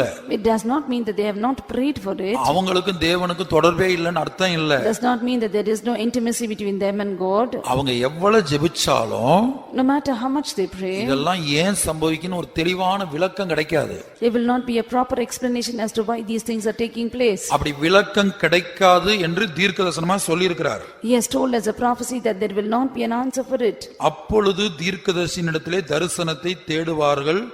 ஆனாலும் ஆசாரியனிடத்திலே வேதமும் மூப்பரிடத்திலே ஆலோசனையும் ஈராமல் ஒளிந்து போகும். And they shall seek a vision of the prophet, and the law shall perish from the priest and the counsel from the ancients. அந்த ஆலோசனை இப்ப இல்லங்கிறதுக்கு அடையாளம் தான் இப்ப நம்ம என்ன செய்யறோம், கொள்ளை நோய் போகணும்னு இன்னைக்கு முழு உலகத்திலும் ஜெபித்துக் கொண்டிருக்கிறாங்க. The entire world they are praying that the pestilence has to go because the counsel has perished. எல்லா கிறிஸ்தவர்களும், all Christians, எல்லா மற்ற சபையில் உள்ள எல்லா பாஸ்டர்மாரும், pastors from other churches, நாமும் we எல்லாரும் என்ன சொல்லி ஜெபிக்கிறோம்? what are we joining together and praying? இந்த கொரோனாவை போ பிசாசே. This corona, get thee behind devil, get thee behind devil. கொரோனாவை போ பிசாசு துரத்திக்கிட்டு இருக்க, ஈய துரத்துற மாதிரி. Like we are chasing the bees, we are chasing this corona, the pestilence. இயேசு சொல்லி இருக்கிறார், ரகசிய வரிக்கு முன்பாக இதெல்லாம் சம்பவிக்க வேண்டிய. வாசிங்க மறுபடியும் மத்தேயு 24ல, இவையெல்லாம் சம்பவிக்க வேண்டியதே. In Matthew 24 it says that these have to come to pass. ஏன் சம்பவிக்கணும்? Why should it come to pass? முதல்ல இது ஏன் சம்பவிக்குதுன்னு பாப்போம். Let's see that why it has to come to pass. அதத்தான் கர்த்தர் இன்றைக்கு சொல்ல சொன்னார் என்கிட்ட. That is what the Lord told me to tell today. இந்த வசனத்தை எடுத்தவரின் நோக்கமே அதற்காக தான். The reason that I took these verses is for that purpose. இதெல்லாம் ஏன் சம்பவிக்குதுன்னா, why all these things come to நம்ம pass? பரிசுத்த ஸ்தலத்தை பரிசுத்த குலைச்சலாக்கினோம். Now because we have made detestable the sanctuary, பரிசுத்த ஸ்தலத்தை தீட்டுப்படுத்தினோம். we have defiled the sanctuary. Ezekiel 5:11. Ezekiel 5:11. ஆதலால் சீ என்று இகழப்படத்தக்கதும் அருவருக்கப்படத்தக்கதுமான உன் கிரியைகளால் நீ என் பரிசுத்த ஸ்தலத்தை தீட்டுப்படுத்தினபடியினால் என் கண் உன்னை தப்பவிடாது, நான் உன்னை குறுகி போக பண்ணுவேன். Wherefore, as I live, said the Lord God, surely because thou hast defiled my sanctuary with all thy detestable things and with all thine abominations, therefore will I also diminish thee, neither shall mine eye spare, neither will I have pity any. நான் இறங்க மாட்டேன். I will not have pity. சத்தியம் பண்ணி சொல்றார், இதை என் ஜீவனை கொண்டு சொல்லுகிறேன் என்று கர்த்தர் சத்தியம் பண்ணி இருக்கிறார். Jesus, the Lord has promised with saying that I tell this with my life. கர்த்தர் சத்தியம் பண்ணி தான் கொள்ளை நோய் கொரோனா வந்திருக்குது. Now because the Lord has sworn that pestilence corona has come, நான் இந்த விஷயத்துல இறங்க மாட்டேன். I will not have pity. நீங்க என்ன ஜெபித்தாலும் No matter how much you pray, இந்த கொள்ளை நோய் கொரோனா போகாது. this pestilence corona will not diminish. எங்கேயாவது ஒரு இடத்துல இருந்து கொண்டே இருக்கும். It will be there in some place or the other. ஒருவேளை ஒரு விக்கினம் கொள்ளை நோய் முடிந்தாலும், Though at one part of it finishes, அடுத்த ஒரு விக்கினம் இன்னொரு துர்ச்செய்தி பிறக்கும். another mischief come up. அது மரணமா இருக்கலாம். It could be death. இந்த வருடத்திலே நம்மில் பலரும் பார்த்தோம். We saw that is here. எத்தனையோ மரணங்கள் முழு உலகத்திலும் சம்பவித்தது. The whole world there were so many deaths. ஆனால் கிருபையுள்ள தேவன் நம்மை பாதுகாத்தார். Gracious Lord, He preserved us. அப்ப இந்த வருடத்துல ஆண்டவர் சொல்லுகிறார், அடுத்தது 2021 வருடத்துல மரணத்தில் வரும். In this year the Lord says that next in the year 2021 brings death. மரணம் 3 வகைப்படும். Death is 3 kinds. ஒன்று ஆத்தும மரணம், One is a death in soul. இரண்டாவது சரீர மரணம், Secondly is a physical death. மூன்றாவது நித்திய மரணம். Third one is the eternal death. அதான் நரகம் என்று அழைக்கப்படுகிறது. It is called hell. இப்ப பிசாசு என்ன செய்கிறான், வரக்கூடிய இந்த 2021 வருடத்துல கர்த்தர் சொல்லுகிறார், அவன் மரணத்தை கொண்டு வருகிறான். For the coming year 2021 the Lord says that He will bring death. சுருக்கமாக மனதில் வைத்துக் கொள்ளுங்க, 2021 வருடத்துல அவன் மரணத்தை கொண்டு வருகிறான். Keep it in short in mind that year 2021 the devil brings death. நம்மில் பலருக்கு ஒன்று ஆத்தும மரணத்தை அவன் கொடுக்கலாம். One, he can give a death in soul to many of us. சிலருக்கு சரீர மரணங்களும் வர வாய்ப்பு இருக்கிறது. Possibilities for some to have death in body. இந்த 2020 வருடத்திலே This year 2020 முழு உலகத்திலும் பலரும் மரித்து போனார்கள். all over the world many died. அதனால மரணம் வரலாம், Death can come. சரீர மரணம் வரலாம். There could be physical death. அடுத்து இந்த ஆத்தும மரணத்தையும் சரீர மரணத்தையும் கொடுத்து நித்திய மரணத்துக்கு தள்ளணுங்கிறதான் பிசாசுடைய நோக்கம். Giving a death in soul and death in body, his purpose is to push us to eternal death to hell. கர்த்தருடைய பரிசுத்த நாமத்துக்கு மகிமை உண்டாகட்டும். Glory be to the holy name of the Lord. வெளிப்படுத்தின விசேஷம் 12ஆம் அதிகாரம் 11-12 வசனங்களை வாசிக்கும்போது, When we read Revelation chapter 12 verse 11 and 12, அந்த வேத பகுதியிலே நாம் படிக்கிறோம், பிசாசு கொஞ்ச காலம் உண்டென்று அறிந்து மிகுந்த கோபத்தோடு இறங்கியிருக்கிறானாம். we read that the devil, he is wroth and knowing that he has a little time and therefore he has come down. முதலாவது வெளிப்படுத்தல் 12:12 நாம் படிக்கும்போது, Firstly, when we read Revelation 12:12, ஆகையால் பரலோகங்களே, அவைகளில் வாசமாயிருக்கிறவர்களே, களிகூருங்கள், பூமியிலும் சமுத்திரத்திலும் குடியிருக்கிறவர்களே, ஐயோ, பிசாசானவன் தனக்கு கொஞ்ச காலம் மாத்திரம் உண்டென்று அறிந்து மிகுந்த கோபம் கொண்டு உங்களிடத்தில் இறங்கினபடியால் உங்களுக்கு ஆபத்து வரும் என்று சொல்ல கேட்டேன். Therefore rejoice, ye heavens, and ye that dwell in them. Woe to the inhabitants of the earth and of the sea, for the devil is come down unto you, having great wrath, because he knoweth that he hath but a short time. இந்த வசனத்தை மாத்திரம் நாம் படிப்போமானால், இந்த வசனம் உபத்திரவ காலத்தை பற்றிய வசனமாய் இருக்கிறது. if we read just this verse 12, it speaks about the tribulation period. இயேசுவின் ரகசிய வருகைக்கு பிற்பாடு இந்த உலகத்திலே பிசாசு பூமியிலே தள்ளப்பட்டு, நேரடியாய் தள்ளப்பட்டு இறங்கி கிரியை செய்வதை காட்டுகிறது. After the secret coming of Jesus in the period of tribulation, we see that the devil is literally pushed down to the earth and he works. வெளிப்படுத்தல் 12ஆம் அதிகாரம் 9ஆம் வசனத்துல Revelation 12:9, பிசாசு பூமியிலே விழத்தள்ளப்பட்டது என்று படிக்கிறோம். we read that the devil is cast to the earth. இயேசுவின் ரகசிய வருகைக்கு பிற்பாடு After the secret coming of Jesus. வெளிப்படுத்தல் 12:5 இயேசுவின் ரகசிய வருகையை பேசுகிறது. Revelation 12:5 speaks about the secret coming. இயேசுவின் ரகசிய வருகைக்கு பிற்பாடு After the secret coming of Jesus, இந்த பிசாசு பூமியிலே விழத்தள்ளப்படுகிறான். this devil is cast to the earth. பூமியிலிருந்து நேரடியாய் கிரியை செய்ய போகிறான். He is going to work directly from the earth. அதைத்தான் வெளிப்படுத்தல் 12:12 குறிக்கிறது. That is what Revelation 12:12 speaks of.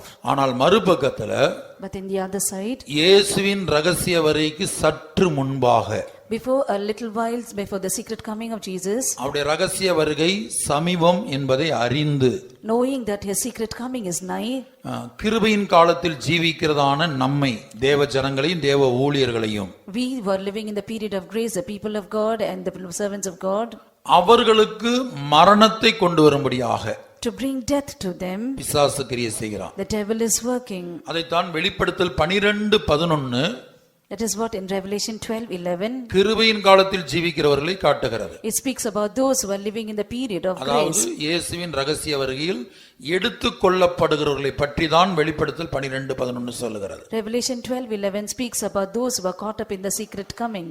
மரணம் நேரிடுகிறதாய் இருந்தாலும் அதற்கு தப்பும்படி தங்கள் ஜீவனையும் பாராமல் ஆட்டுக்குட்டியின் இரத்தத்தினாலும் தங்கள் சாட்சியின் வசனத்தினாலும் அவனை ஜெயித்தார்கள். And they overcame him by the blood of the Lamb and by the word of their testimony, and they loved not their lives unto the death.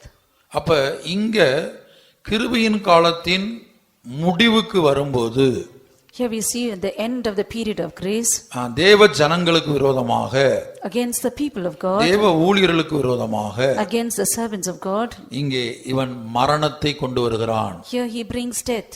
அப்ப வருகையிலே எடுத்துக்கொள்ளப்படுகிறவர்கள், Those who are caught up in the secret coming, பிசாசின் மூலமாய் கொண்டு வரப்படுகிற அந்த மரணத்தை the death which the devil brings, ஆட்டுக்குட்டியின் இரத்தத்தினாலும் சாட்சியின் வசனத்தினாலும் ஜெயித்தார்கள் என்று படிக்கிறோம். we see that they overcame by the word of their testimony and the blood of the Lamb. ஏனென்றால் பிசாசை குறித்து எபிரேயர் 2 அதிகாரத்திலே In Hebrews chapter 2 we read about the devil. அவன் மரணத்தின் அதிகாரி என்று எழுதப்பட்டிருக்கிறது. He is called as the author of death.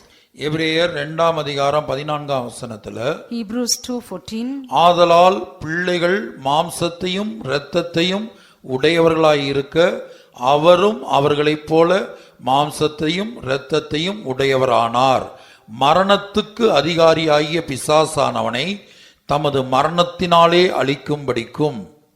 For as much then as the children are partakers of flesh and blood, he also himself likewise took part of the same, that through death he might destroy him that had power of death, that is, the devil. கர்த்தருடைய பரிசுத்த நாமத்துக்கு உண்டாகட்டும். glory be to the holy name of the Lord. அப்ப கிருபையின் காலத்தின் முடிவுல வருகைக்காக ஆயத்தப்பட்டு கொண்டிருக்கிற தேவ ஜனங்களை, The people of God were getting prepared for the secret coming of Jesus at the end of period of grace. ஜெயத்தையும் பூரணத்தையும் பெற்றுக்கொள்ள இருக்கிறதான தேவ ஜனத்தை, The people of God who have to obtain victory and perfection. அவர்களுடைய வாழ்க்கையில அவன் மரணத்தை 3 விதங்கள்ல கொண்டு வருகிறான். He brings death in their lives in 3 ways. ஒன்று, முதல் மரணம் ஆத்தும மரணத்தை கொண்டு வருகிறான். The first death is a spiritual death or death in the soul. இரண்டாவது மரணம் சரீர மரணம். Second one is the death in the body or physical death. மூன்றாவது மரணம் நித்திய மரணமாகிய நரகத்திலே தள்ள வேண்டும். Third one is to push them to hell, which is the eternal death. இப்ப வெளிப்படுத்தல் 12:4 படித்து பாருங்கள். Read Revelation 12:4. அங்கே நாம் படிக்கும்போது பிசாசை குறித்து எழுதப்பட்டிருக்கிறது. அதன் வால் வானத்தின் நட்சத்திரங்களில் 1/3 இழுத்து அவைகளை பூமியில் விழத்தள்ளிற்று. பிரசவ வேதனைப்படுகிற அந்த ஸ்திரீ பிள்ளை பெற்ற உடனே அவளுடைய பிள்ளையை பட்சித்து போடும்படிக்கு அந்த வலு சர்ப்பம் அவளுக்கு முன்பாக நின்றது.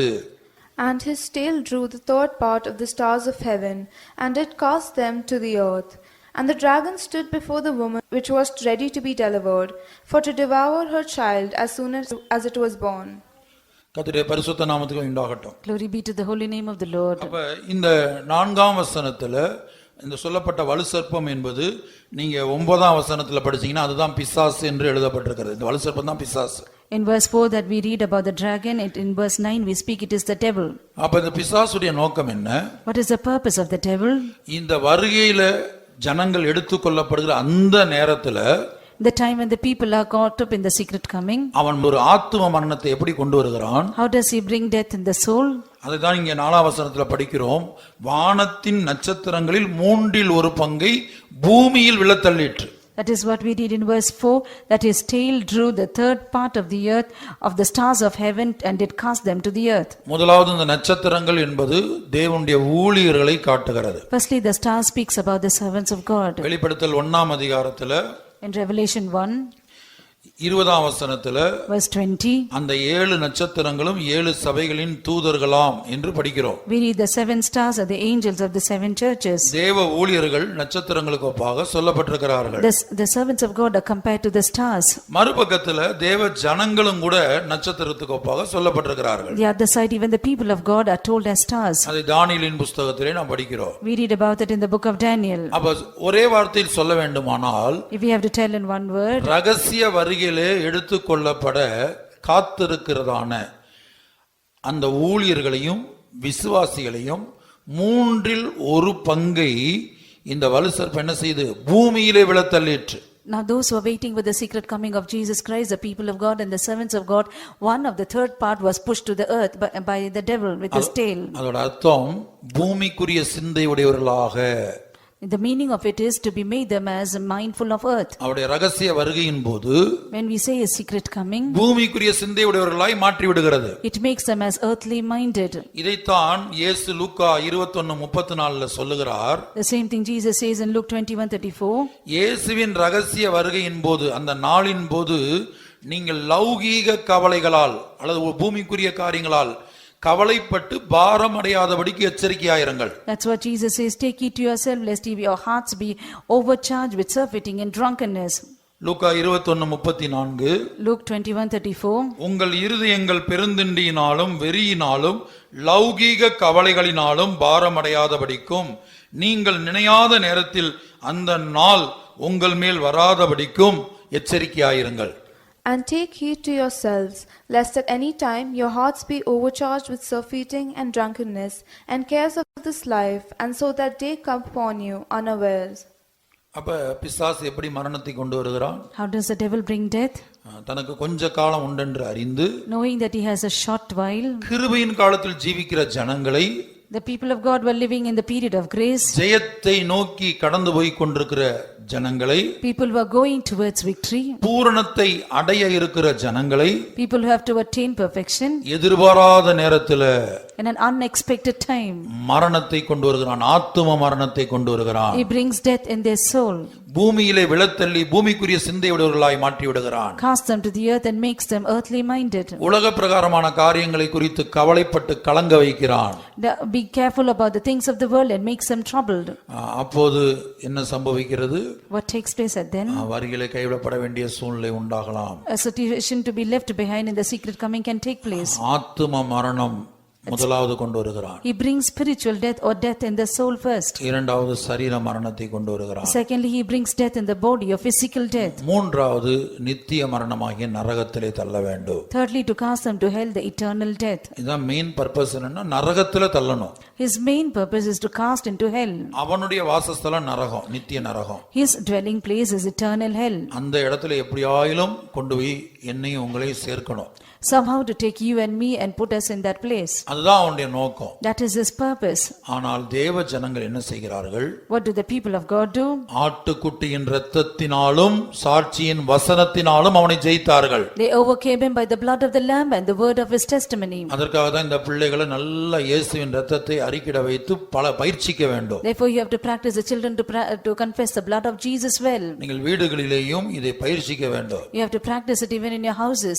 அடுத்து வசனத்தினால் பிள்ளைகளுடைய இருதயங்களையும் மனதையும் நிரப்ப வேண்டும். Fill the hearts and minds of the children with the word of God. வேற எந்த விதத்திலும் இந்த மரணத்தை நாம் ஜெயிக்க முடியாது. We cannot overcome this death in any other way. அதான் சரீர மரணத்தை கொரோனாவின் மூலமாய் கொண்டு வந்தான்.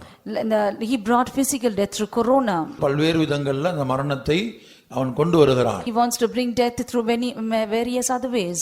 இது ஒரு ஆபத்து காலம் It's a period of danger அல்லது தீங்கு நாட்கள். or evil days. இதைத்தான் நாம் அடுத்தது 2021 வருடத்துல பிசாசு அவன் மரணத்தை கொண்டு வருகிறான். Next, in the year 2021, the Lord says the devil brings death. அந்த மரணம் 3 வகைப்படும். And that death is of 3 types. மரணம் வேதத்துல பல வகையாக எழுதப்பட்டிருக்குது. Death is written in various ways in the scriptures. நான் 3 முக்கியமான மரணங்களை சொல்லுகிறேன். I tell 3 important deaths.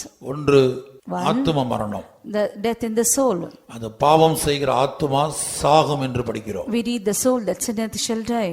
ரோமர்ல பாவத்தின் சம்பளம் மரணம் என்று படிக்கிறோம். In Romans we read the wages of sin is death. அப்ப ஆத்துமா மரணம் முதலாவது. First one is death in the soul. அந்த ஆத்தும மரணத்தை கொண்டு வந்து Bringing that death in the soul. நம்முடைய ஆத்துமா மரித்த நிலவரத்தில் இருக்கும்போதே சரீர மரணத்தை கொண்டு வர பிரயாசப்படுகிறான். When our soul is in a dead state, he tries to bring physical death or death in the body. அல்லது இன்னொரு விதத்தில் சொல்ல போனால் நமக்கு சரீர மரணம் வரும்போது நம்முடைய ஆத்துமா மரித்த நிலவரத்தில் இருக்கும்படி பார்த்து கொள்ளுகிறான், பிரயாசப்படுகிறான். When physical death occurs, now he makes sure that or he labors that our soul is in a dead state. ஏனென்றால் ஒன்றை விளங்கிக் கொள்ளுங்கள், ஆத்துமா மரித்த நிலவரத்தில் இருக்கும்போது சரீர மரணம் வந்து விடுமானால், சரீரத்தில் மரிப்போமானால் அது நித்திய மரணமாகிய நரகத்தில் தள்ளப்படுவோம். One thing you should understand, when your physical death comes and your soul is in a dead state, definitely it will be an eternal death.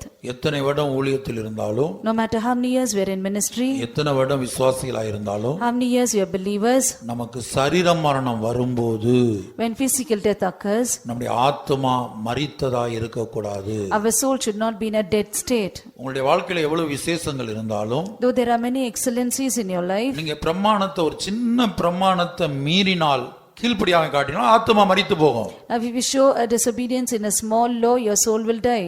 எத்தனையோ விசேஷங்கள் உங்களுக்குள்ள இருக்கலாம். You may have many excellencies. சில பூரணங்களை நீங்கள் அடைந்து இருக்கலாம். You must have attained certain perfections. ஆனா கடைசி நேரத்துல சரீர மரணம் வர்ற நேரத்துல ஆத்துமா மரித்து போகுமானால், But in the last moment when physical death comes and your soul dies, அல்லது இன்னொரு விதத்துல ஆத்துமா மரித்திருக்கும் போது சரீர மரணம் வந்து விடுமானால், in other words, when your soul is dead and physical death comes, நித்திய மரணமாகிய நரகத்திலே தள்ளப்பட வேண்டும். have to be cast into hell, which is the eternal death. அதை நாம் எப்போதும் மனதில் வைத்துக் கொள்ள We வேண்டும். should always bear this in mind. மரணத்தின் அதிகாரியாகிய பிசாசானவனையும், The devil who has the power of death, அடுத்து அவன் கொண்டு வரக்கூடிய மரணத்தையும், the death that he brings, மரணத்தின் அதிகாரியாகிய பிசாசானவனையும் அவன் கொண்டு வரக்கூடிய மரணத்தையும் நாம் ஜெயிக்க வேண்டுமானால் இயேசுவின் இரத்தம் வேண்டும். we need the blood of Jesus to overcome the power of death and the death which he brings. அந்த இரத்தத்தை கொண்டுதான் நாம் பிசாசையும் மரணத்தையும் ஜெயிக்க முடியும். Through that blood only we can overcome death.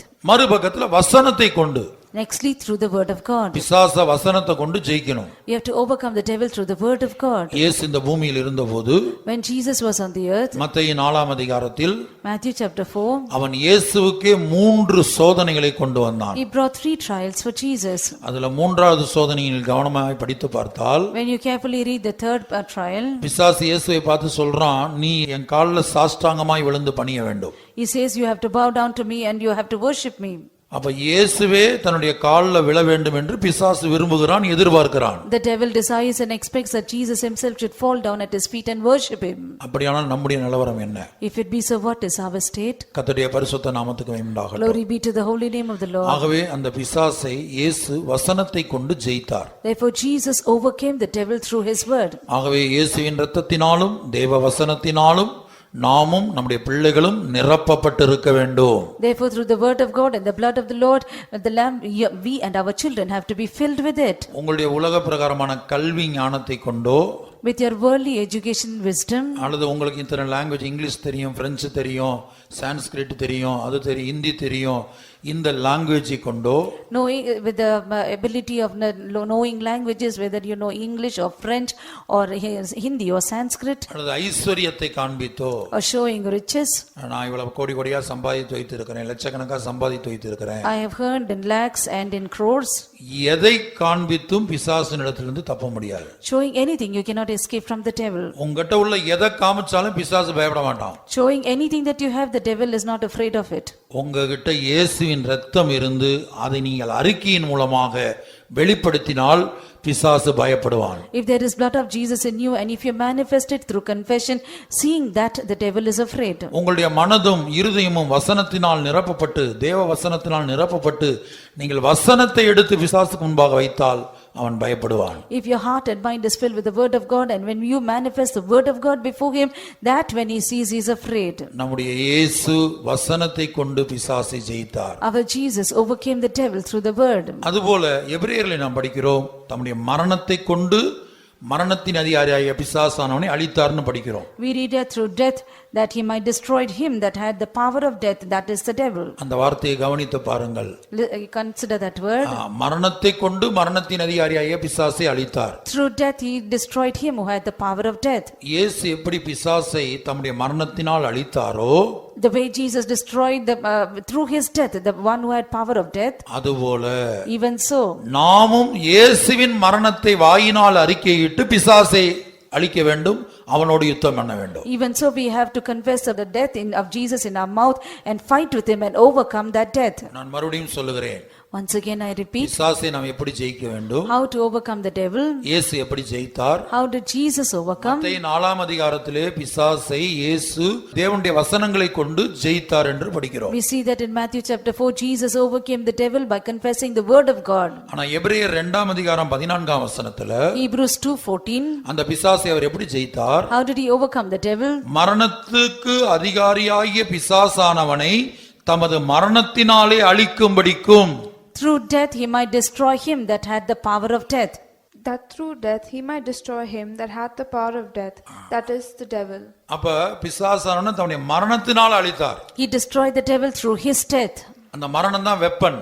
That death is the weapon. இயேசுடைய மரணம், the death of Jesus. அத வாயினால நம்ம அறிக்கையிடணும். We need to confess it with our mouth. ஏதாயிலும் போராட்டங்கள் வரும்போது when trials come, அந்த இயேசுடைய மரணத்தை நாம் அறிக்கையிட வேண்டும். we have to confess the death of Jesus. அப்படிதான் நாம் பிசாசை ஜெயிக்க வேண்டும். that is how we have to overcome the devil. கர்த்தருடைய பரிசுத்த நாமத்துக்கு உண்டாகட்டும். Glory be to the holy name of the. அடுத்த ஒரு இன்னொரு துர்ச்செய்தி பிறக்கும். another mischief and rumor will come up. அங்க யுத்தங்கள் தொடங்கி விட்டது. wars have started. சில தேசங்கள்ல பூமி அதிர்ச்சி உண்டாயிருக்குது. in some countries there were earthquakes. பஞ்சங்கள் வந்திருக்கிறது. there was famines. இப்படி மாறி மாறி வருகிறது. it will come one after the other. இதைத்தான் இயேசு மத்தேயு 24ல சொல்றாரு. 6ஆம் வசனத்துல இவைகள் எல்லாம் சம்பவிக்க வேண்டியதே.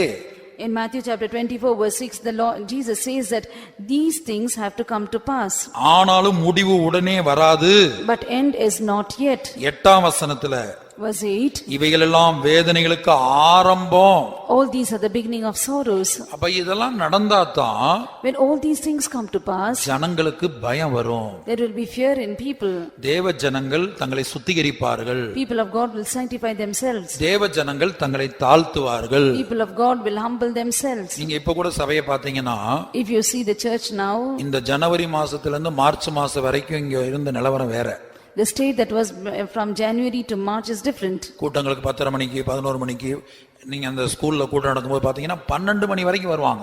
when we conducted the meeting in the school 10:30 11 even till 12 people were coming. இது கொரோனாவுக்கு முன்.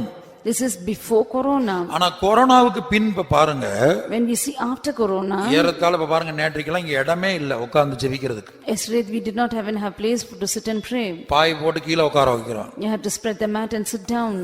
அப்படி இடம் நிரம்பி வழிகிறது. குறித்த நேரத்துக்கு கரெக்ட்டா வந்துறாங்க. because they come at the right time and therefore the place is overflowing. இது போதாது. this is not enough. இப்போ நீங்க ஜெபத்துக்கு வரது இது போதாது. it is not enough that you are coming for prayer. அப்ப இது ஏன் வந்தது? why did this come to pass? எசேக்கியேல் 5:11ல சொல்றாரு. he says in Ezekiel 5:11, சீ என்று இகழப்படத்தக்கதும் அருவருக்கப்படத்தக்கதுமான உன் கிரிகளால், because of the detestable things and the abominable works, என் பரிசுத்த ஸ்தலத்தை நீ தீட்டுப்படுத்தின. you have defiled my sanctuary. தேவனுடைய வீடு தான் இந்த பரிசுத்த ஸ்தலம். now when we say the sanctuary, it is the house of God. இந்த வீடு தேவனுடைய வீடு தான் பரிசுத்த ஸ்தலம். this house of God is a sanctuary. இங்கே தேவனை ஆராதிக்க நாம் வருகிறோம். we come to worship the Lord here. என்னுடைய வீடு சகல ஜனங்களுக்கும் ஜெப வீடு எனப்படுகிறது. my house shall be called the house of prayer for all nations. அப்ப ஜெபிக்க வந்தோம். we came to pray. ஆனா கிரிகளால் என்ன பண்ணோம்? but with our works what did we do? ஜெபிக்க வந்து உட்கார்ந்துட்டு கண்ணை திறந்து உட்கார்ந்து இருந்தோம், வேடிக்கை பார்த்துக்கிட்டு இருந்தோம், வாயை திறந்து ஜெபிக்கல, ஆவியில நிரம்பல. When we came to pray, we were opening our eyes, we were seeing here and there. We did not open our mouth and pray. எத்தனையோ ஆபத்திலிருந்து கர்த்தர் நம்மை நம்முடைய பிள்ளைகளை பாதுகாத்தார். The Lord preserved us and our children from many dangers. ஆனா சபையில எழும்பி சாட்சி சொல்லல. But did not get up in the church and testify. தேவனுடைய நாமத்தை உயர்த்தல.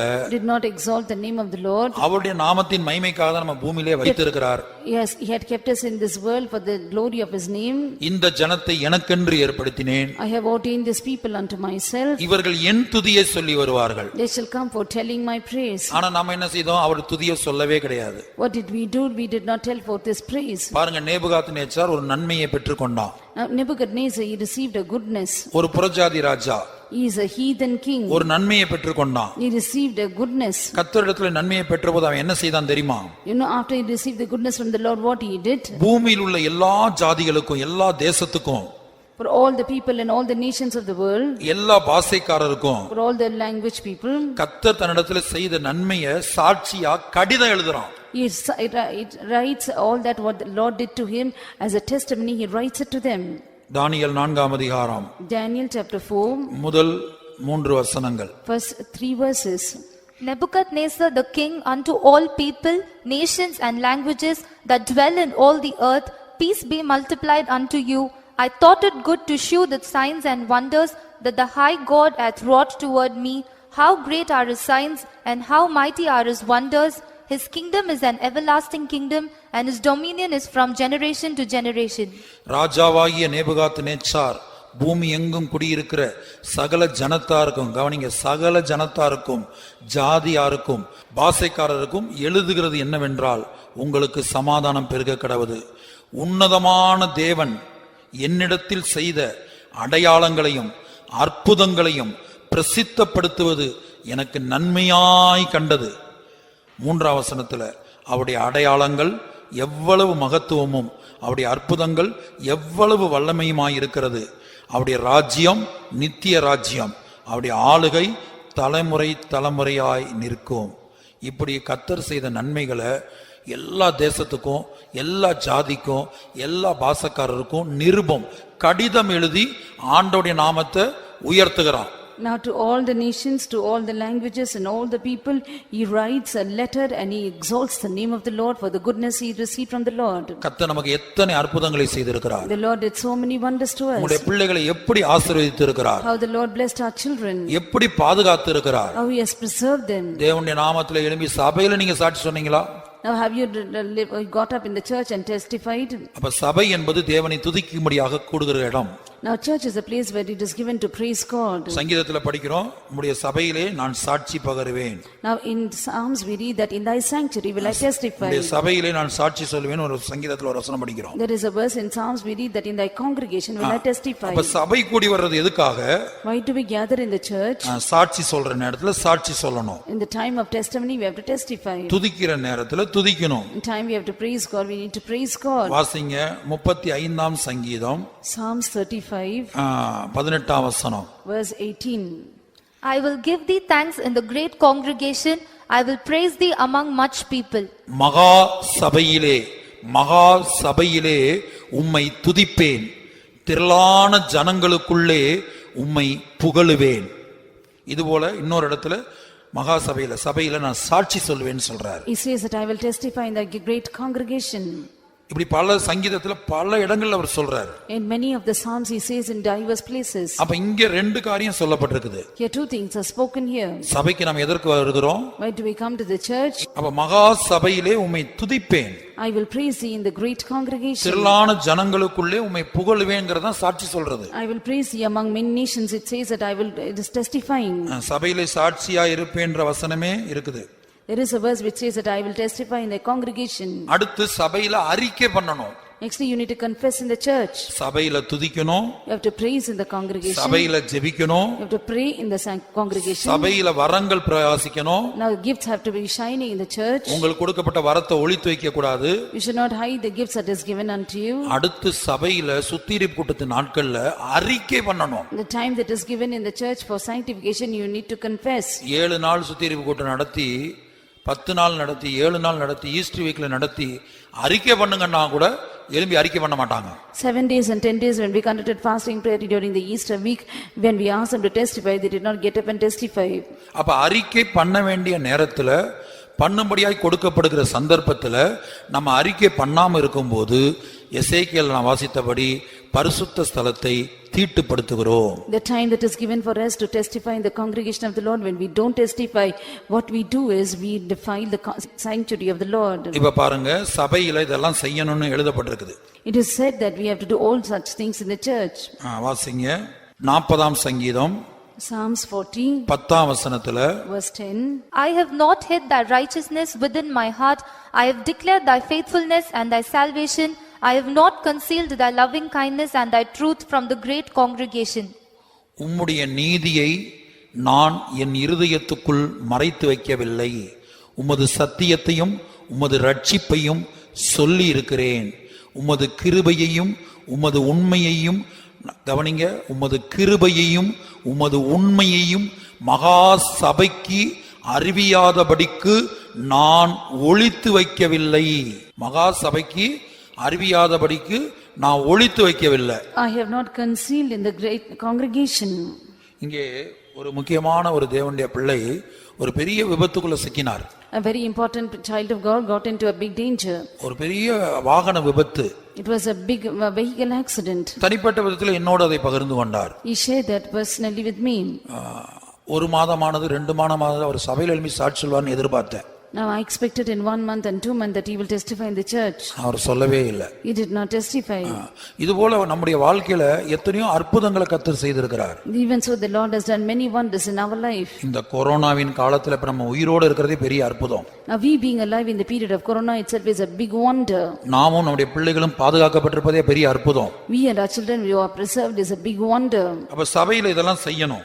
We have to do all these things in the church. அடுத்து 9ஆம் வசனத்துல Next in verse 9. 40ஆம் சங்கீதம் 9ஆம் வசனம். Psalms 40 verse 9. மகா சபையிலே நீதியை பிரசங்கித்தேன், என் உதடுகளை மூடேன், கர்த்தாவே நீர் அதை அறிவீர். I have preached righteousness in the great congregation. Lo, I have not refrained my lips, O Lord, thou knowest. கர்த்தருடைய பரிசுத்த நாமம் உண்டாகட்டும். Glory be to the holy name of the அப்ப Lord. மகா சபையில என் உதடுகளை மூடேன். I will not close my lips in the great congregation. இது போல நீங்க பல இடங்கள்ல பார்க்கலாம். You can see many verses like this. சரி, இது போல நிறைய வசனம், இப்ப நான் சொன்னது போல நிறைய வசனம் இருக்குது. There are many verses what I have spoken.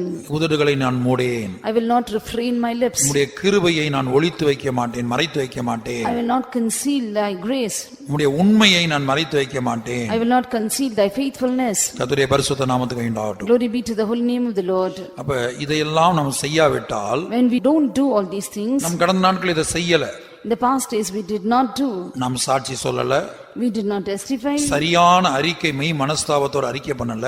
Did not confess with true repentance. நெகேமியாவை எடுத்து படித்து பாருங்க.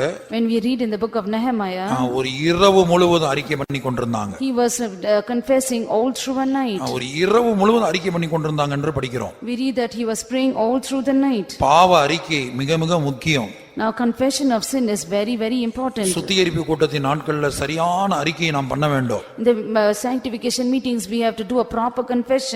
அறிக்கை பண்ணாட்னா நாம் பரிசுத்த ஸ்தலத்தை தீட்டுப்படுத்துறோம். When we don't confess, we are defiling the sanctuary. சாட்சி சொல்லாட்னா பரிசுத்த ஸ்தலத்தை தீட்டுப்படுத்துறோம். When we don't testify, we are defiling the sanctuary. அடுத்து 1 கொரிந்தியர் 14ஆம் அதிகாரத்துல 1 Corinthians 14. சபையில எப்படி துதிக்க வேண்டும், How should you praise God in the congregation? எப்படி ஆவியில் நிரம்ப வேண்டும், How to get filled in the spirit? எப்படி அந்நிய பாஷைகளை பேச வேண்டும், How to speak in unknown tongues? எப்படி தீர்க்க தரிசனம் சொல்ல வேண்டும், How to prophesy?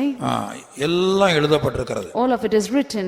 இப்ப நீங்க வரங்களை பெற்றுக்கொண்டு, Now having received gifts, அந்த வரங்களை பிரயோஜனப்படுத்தாம வருடக்கணக்கா வைத்திருந்தால், if you are keeping it for years together not using it, கர்த்தர் பேச சொல்லுவார், நீ பேசு. the Lord will speak and to tell you and ask you to speak. அப்ப நம்ம சொல்லுவோம், எனக்கு தகுதி இல்ல ஆண்டவரே, எனக்கு தகுதி இல்ல ஆண்டவரே, நான் பேச மாட்டேன் ஆண்டவரே. Then we will say, Lord, I am not worthy, I am not worthy, I will not speak. வேற யாராயிலும் ஒருவரை வைத்து பேசு ஆண்டவரே. Lord, you keep another person and speak. இப்படிலாம் சொல்லுவோம். We will tell like this. அப்ப இப்படிதான் நாம் தீட்டுப்படுத்துகிறோம். This is how we defile it.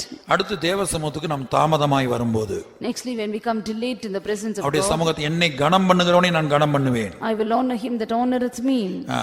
என்னை அசட்டை பண்ணுகிறவர்கள் கன ஈனப்படுவார்கள். Him that despise me will be despised. அப்படி தேவ சமூகத்துக்கு நாம் தாமதமாய் வரும்போது, When we come late to the presence of God, வரங்களை பிரயோஜனப்படுத்தாமல் இருக்கும்போது, not using the gifts, வாயை திறந்து ஜெபிக்காமல் இருக்கும்போது, not opening our mouths and praying, சாட்சி சொல்லாமல் இருக்கும்போது, not testifying, அறிக்கை பண்ணாமல் இருக்கும்போது, not confessing, இப்படி பல்வேறு காரியங்களை பாடுகிற நேரத்தில் பாடாமல் பாடி புகழாமல் இருக்கும்போது, the time when we have to sing and praise God, when we don't do it, தேவ சமூகத்தில் எப்போதெல்லாம் வருகிறோமோ அப்போதெல்லாம் நம்மை சுத்திகரித்துக் கொள்ளாமல் இருக்கும்போது, every time when we come to the presence of God, when we don't sanctify ourselves, அப்போது நாம் என்ன செய்றோம்? இந்த தேவனுடைய ஸ்தல வீட்டை, பரிசுத்த ஸ்தலத்தை தீட்டுப்படுத்துகிறோம். what do? Is we defile the sanctuary of God. ஆகவே தான் ஏசாயா 1 அதிகாரத்துல, That is why we read in Isaiah chapter 1, கர்த்தர் நமக்கு துவக்கத்திலே சொன்னார். in the beginning itself the Lord says, March மாத கடைசியிலே என்கிட்ட பேசினார். the Lord spoke to me in the end of March. ஏன் ஆராதனை இல்லாமல் போனது? Why there has been no gathering? ஆராதனை உங்களுக்கு இருந்த நாட்களில் The days that we had the gathering of church, நீங்கள் கிரமத்தோடு தேவ சமூகத்துக்கு வரல. you did not come to the presence of God in order. ஒரு ட்ரெயினை பிடிக்கணும்னா When you board a train, அரை மணி நேரத்துக்கு முன்னாடி ரயில்வே ஸ்டேஷன் போனோம். you have to go half an hour before to the railway station. ஒரு ஃளைட்டை பிடிப்பதற்கு To board a flight, 2 மணி நேரத்துக்கு முன்னாடி ஏர்போர்ட்டுக்கு போனோம். we need to go to the airport 2 hours before. அதுபோல கர்த்தருடைய சமூகத்துக்கு வேலைக்கு போனோம் குறித்த நேரத்துக்கு.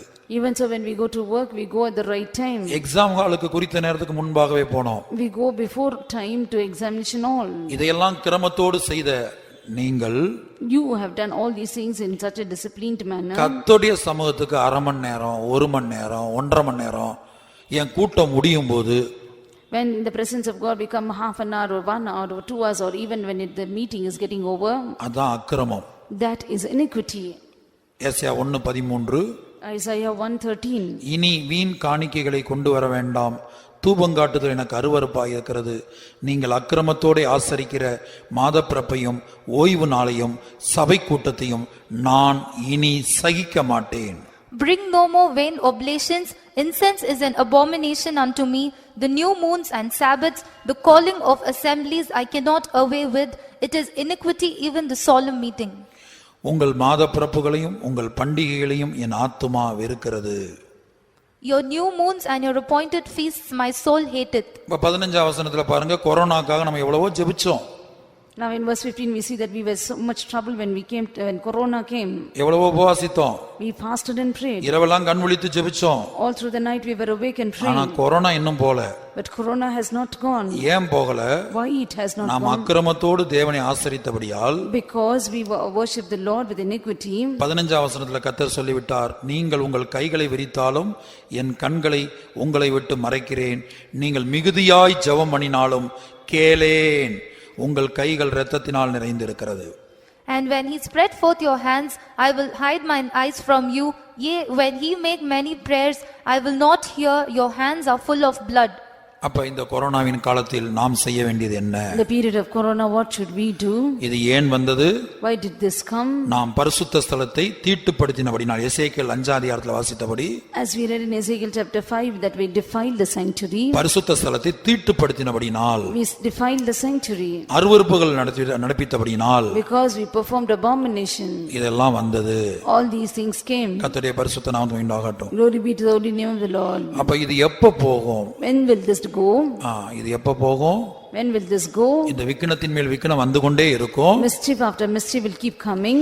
துஷ்டனுடைய தலைவனை தேவன் வெட்டும்போது, இயேசுவின் வாயிலிருந்து பட்டயம் புறப்பட்டு துஷ்டனுடைய தலைவனை வெட்டும்போது இந்த உலகத்துக்கு முடிவு வரும். When the sword proceeds out of the mouth of Jesus, when he wounds the head out of the house of wicked, only then this corona will depart. கர்த்தருடைய பரிசுத்த நாமம் உண்டாகட்டும். Glory be to the holy name of the அப்ப Lord. இந்த நாட்கள்ல நாம என்ன செய்ய வேண்டும்? Therefore in these days what should we do? இப்ப நாம என்ன செய்யணும்? What should we do? அடுத்த வசனத்துல ஏசாயா 1ல சொல்றாரு, உங்களை சுத்திகரியுங்கள். In the next verse in Isaiah he says, you sanctify yourself. உங்களை சுத்திகரித்துக் கொள்ளுங்கள்னு சொல்றாரு. He says, make you clean. இப்ப நாம் செய்ய வேண்டியது அதுதான். That is what we have to do. முதல்ல ஏசாயா 1ல Isaiah chapter 1 16 வசனம். verse 16. Wash you, make you clean. Put away the evil of your doings from before mine eyes. Cease to do evil. உங்களை கழுவி சுத்திகரியுங்கள். உங்கள் கிரிகளின் பொல்லாப்பை என் கண்களுக்கு மறைவாக அகற்றிவிட்டு தீமை செய்தலை விட்டு ஓயுங்கள். அப்போ உங்களை சுத்திகரிங்கன்னு சொல்ற முதல் காரியம், உங்களை சுத்திகரிங்க. Firstly, you need to clean yourself. இசைகள் நம்ம வாசித்தபடி As we read in Ezekiel, இப்படிப்பட்ட சங்காரங்கள்லாம் வரும்போது, when all such destruction cometh, நாம் விக்கினத்தின் மேல் விக்கினம் வரும்போது, when mischief after mischief cometh, துர்ச்செய்தியின் மேல் துர்ச்செய்தி வரும்போது, when rumors after rumors come, அப்ப இயேசு என்ன சொல்லுகிறார்? what does Jesus say? மூன்று காரியங்களை நாம் செய்ய வேண்டும். We have to do three things. மத்தேயு 24ல Matthew 24, ஆண்டவர் சொல்றார், நீங்க பயப்படாதீங்க, the Lord says, you fear not, நீங்க கலங்காதீங்க. then you be not troubled. மூன்றாவது, உங்கள் ஆத்துமாக்களை பொறுமையினால் காத்துக்கொள்ளுங்க. In patience possess your souls. லூக்கா 21 அதிகாரத்துல Luke 21, நீங்க பயப்படாதீங்க, fear not. 9ஆம் வசனத்துல தான் பயப்படாதீங்கன்னு இருக்குது. In verse 9 it says, fear not. யுத்தங்களையும் கலகங்களையும் குறித்து நீங்கள் கேள்விப்படும் போது பயப்படாதிருங்கள், இவைகள் முன்னதாக சம்பவிக்க வேண்டியதே, ஆனாலும் முடிவு உடனே வராது. இந்த வார்த்தையை மறக்காதீங்க, கவனிங்க. Do not forget this verse, you consider this. But when he shall hear of wars and commotions, be not terrified, for these things must first come to pass, but the end is not by and by. இவைகளெல்லாம் முன்னதாக சம்பவிக்க வேண்டியதேன்னு சொல்லியிருக்கிறாரு. He says that all these things have to first come to pass. இது சம்பவிக்காட்டினா, இது வேண்டான்னு நம்ம ஜெபிச்சோம்னா, இயேசுவின் ரகசிய வருகை வேண்டான்னு ஜெபிக்கிறோம். Now when we say that these things should not come to pass, which means that we are telling we don't want the secret coming of Jesus. இந்த உலகத்துல இந்த பூமியில இதெல்லாம் நடக்கவே கூடாதுன்னு நம்ம ஜெபிச்சோம்னா, If we pray that these things should not take place in the earth, இயேசுவின் ரகசிய வருகை எனக்கு வேண்டான்னு ஜெபிக்கிறோம். we are praying that we don't want the secret coming of Jesus. ஏன்னா இயேசுவின் ரகசிய வருகைக்கு முன்பாக இது நடந்தே தீரும். Because before the secret coming of Jesus, these things will definitely take place. இவைகளெல்லாம் முன்னதாக சம்பவிக்க வேண்டியதே, All these things have to come to pass. முடிவு உடனே வராது. The end shall not yet be. அப்ப 9ஆம் வசனத்தின்படி நீங்க பயப்படாதீங்கன்னு சொல்றாரு. In verse 9 he says, be not terrified. அடுத்து கலங்காதீங்க. Nextly in verse 14 he says, settle it. 14. Settle it therefore in your hearts, not to meditate before what he shall answer. அடுத்து சொல்றாரு, நீங்க கலங்காதீங்க. Nextly he says, don't be troubled. அடுத்து 19ஆம் வசனத்துல, Verse 19, உங்கள் பொறுமையினால் உங்கள் ஆத்துமாக்களை காத்துக்கொள்ளுங்கள். in patience possess your souls. பதற வேண்டாம். You should not be hasty. வாசி. In your patience possess ye your souls. பயப்படாத, Be not terrified, கலங்காத, be not troubled. பொறுமையினால் உங்கள் ஆத்துமாக்களை In காத்துக்கொள்ளுங்கள். patience possess your souls. அப்ப இன்றைக்கு அவர் எம்பசைஸ் பண்ணி சொல்றது என்னன்னா, Today what does he emphasize and tell? சுத்திகரித்துக் கொள்ளுங்கள், Make yourself clean. உங்களை கழுவி சுத்திகரித்துக் கொள்ளுங்கள். Wash and make yourself clean. ஆண்டவரே, எத்தனையோ ஆபத்திலிருந்து எங்களை பாதுகாத்தீர். Lord, you preserve from so many dangers. உதாரணமா பாருங்க, For example, இஸ்ரவேல் ஜனங்களை ஆண்டவர் எத்தனையோ அற்புதங்க அவங்க வாழ்க்கையில செய்தார். the Lord did so many wonders in the life of children of Israel. எத்தனையோ அடையாளங்களை செய்தார். He did so many signs. செங்கடலை பிளந்தார். He divided the Red Sea. அது மாத்திரமல்ல, யோர்தானை கடக்க பண்ணினார். He made them to pass over Jordan. பல ராஜாக்களை அழித்தார். He defeated many kings. பல ஜாதிகளை அழித்தார். He defeated many nations. ஆனாலும் பாருங்க, அவங்களுக்கு பெரிய நன்றி இருந்ததாக தெரியவில்லை. We don't see that they were grateful. 78ஆம் சங்கீதத்துல படிக்கிறோம், சீக்கிரமாய் அவருடைய கிரியைகளை மறந்தார்கள். 78:42 வாசிங்க. In 78:42 we see that very soon they forgot his goodness. They remembered not his hand, nor the day when he delivered them from the enemy. அவருடைய கரத்தையும் அவர் தங்களை சத்துருவுக்கு விலக்கி மீட்ட நாளையும் நினையாமல் போனார்கள். நினையாமல் போனார்கள் வாசிக்கிறோம். We read that they did not remember. 106ஆம் சங்கீதத்துல, In Psalms 106, சீக்கிரமாய் அவருடைய கிரியைகளை மறந்தார்கள். very soon they forgot his works. சீக்கிரமாய் அவருடைய கிரியைகளை மறந்தார்கள். Very soon they forgot. 13ஆம் வசனம். Verse 13. They soon forget his works, they waited not for his counsel. முந்தின வசனங்கள்ல அவர் எப்படி பகைஞன் கைக்கு தப்புவித்தார்ங்கறத 9ஆம் வசனத்திலிருந்து படிக்கிறோம். From verse 9 we see that how the Lord delivered them. இப்படிப்பட்ட பாதையில நடத்தினாலும் In such paths when he led them, சீக்கிரமாய் அவருடைய கிரியைகளை மறந்தார்கள். very soon they forgot his works. அவருடைய ஆலோசனைக்கு அவர்கள் காத்திராமல். They did not wait for his counsel. இப்படிலாம் படிக்கிறோம். We read all such things. ஆனா அதே வேளையில At the same time, இஸ்ரவேல் ஜனங்களுக்கு தேவன் செய்த அற்புதங்களை பார்த்து உயிரற்ற ஜந்துக்களாகிய சமுத்திரம், மலைகள், now that seeing the works which the Lord did unto the children of Israel, the ones which don't have life like sea and mountain, ஒரு வேசி, a harlot, யோசுவாவின் புத்தகத்துல வேசி என்ன சொல்றா? In the book of Joshua, what does the harlot say? 2 அதிகாரத்துல Chapter 2. கர்த்தர் உங்கள் சத்துருக்களுக்கு செய்ததை நாங்கள் கேள்விப்பட்ட போது When we heard about what the Lord did to your enemies, எங்கள் இருதயம் கரைந்து போய்விட்டது. our heart melted. வாசிங்க யோசுவா 2:10-11. Joshua 2:10-11. For we heard now the Lord dried up the water of the Red Sea for you when he came out of Egypt, and what he did unto the 2 kings of the Amorites that were on the other side Jordan, Sihon and Og, whom he utterly destroyed. And as soon as we had heard these things, our hearts did melt, neither did there remain any more courage in any man, because of you, for the Lord your God, he is God in heaven above and in earth beneath. நீங்கள் எகிப்திலிருந்து புறப்பட்ட போது கர்த்தர் உங்களுக்கு முன்பாக சிவந்த சமுத்திரத்தின் தண்ணீரை வற்றி போக பண்ணினதையும் நீங்கள் யோர்தானுக்கு அப்புறத்தில் சங்காரம் பண்ணின எமோரியரின் 2 ராஜாக்களாகிய சீகோனுக்கும் ஓகுக்கும் செய்ததையும் கேள்விப்பட்ட போது எங்கள் இருதயம் கரைந்து போயிற்று. உங்களாலே எல்லாருடைய தைரியமும் அற்று போயிற்று. உங்கள் தேவனாகிய கர்த்தரே உயர வானத்திலும் கீழே பூமியிலும் தேவனானவர். ஒரு வேசி அறிக்கை பண்றா. A harlot is confessing. ஒரு வேசி தேவனை உயர்த்துறா. A harlot is lifting up the Lord. தனக்கும் தான் குடும்பத்துக்கும் கர்த்தர் செய்த நன்மைக்காக அல்ல. Not for the goodness which the Lord did for her and her family. இஸ்ரவேல் ஜனங்களுக்கு கர்த்தர் செய்த நன்மைக்காக இந்த வேசி துதிக்கிறா. Now for all the goodness which the Lord did unto the Israelites, this harlot is praising God. துதிக்க வேண்டியவங்க தூங்கிக்கிட்டு இருக்காங்க, மறந்து போயிட்டாங்க. Now those who have to praise God, they are sleeping and they are forgotten. இனி வேசி மாத்திரமல்ல, Not just the harlot. தேவன் அவர் இஸ்ரவேல் ஜனங்களுக்கு கொடுத்த விடுதலையை பார்த்தபோது See the deliverance which the Lord gave to the children of Israel. 114 சங்கீதம் முழுவதும் When you read in Psalms 114 the entire chapter, நீங்கள் படித்து பார்த்துக் கொள்ளுங்கள். you read and see. இஸ்ரவேல் எகிப்திலும் யாக்கோபின் குடும்பம் அந்நிய பாஷைக்காரரான ஜனத்திலும் இருந்து புறப்பட்ட போது யூதா அவருக்கு பரிசுத்த ஸ்தானமும் இஸ்ரவேல் அவருக்கு ராஜ்யமும் ஆயிற்று. இனி கவனிங்க 3ஆம் வசனம். கடல் கண்டு விலகி ஓடிற்று, யோர்தான் பின்னிட்டு திரும்பினது, மலைகள் ஆட்டுக்கடாக்களைப் போலவும் குன்றுகள் ஆட்டுக்குட்டிகளைப் போலவும் துள்ளினது. கடலே நீ விலகி ஓடுகிறதற்கும், யோர்தானே நீ பின்னிட்டு திரும்புகிறதற்கும், மலைகளே நீங்கள் ஆட்டுக்கடாக்களைப் போலவும் குன்றுகளே நீங்கள் ஆட்டுக்குட்டிகளைப் போலவும் துள்ளுகிறதற்கும் உங்களுக்கு என்ன வந்தது? When Israel went out of Egypt, the house of Jacob, from a people of strange language, Judah was his sanctuary and Israel his dominion. The sea saw it and fled. Jordan was driven back. The mountains skipped like rams and the little hills like lambs. What ailed thee, O thou sea, that thou fleddest, thou Jordan, that thou wast driven back? He mountains that he skipped like rams and he little hills like lambs. அப்ப இந்த செங்கடல் பிளந்ததும் யோர்தான் திரும்பினதும் ஏன் திரும்பினதுங்கிறத இங்கே ஆவியானவர் விவரிக்கும் போது, when the Red Sea was divided and Jordan went back, when they asked, when the Spirit of the Lord answers, இஸ்ரவேலர் எகிப்திலிருந்து புறப்பட்ட செய்தியை கேட்டபோது, when Israel went out of Egypt, ரட்சிக்கப்பட்ட செய்தியை கேட்டபோது, when they heard about the news of their salvation, கர்த்தர் அவர்களை விடுவித்த செய்தியை கேட்டபோது, when they heard about the news of their deliverance, கடல் கண்டு விலகி ஓடிற்று, the sea saw it and fled, யோர்தான் பின்னிட்டு திரும்பினது, Jordan was driven back.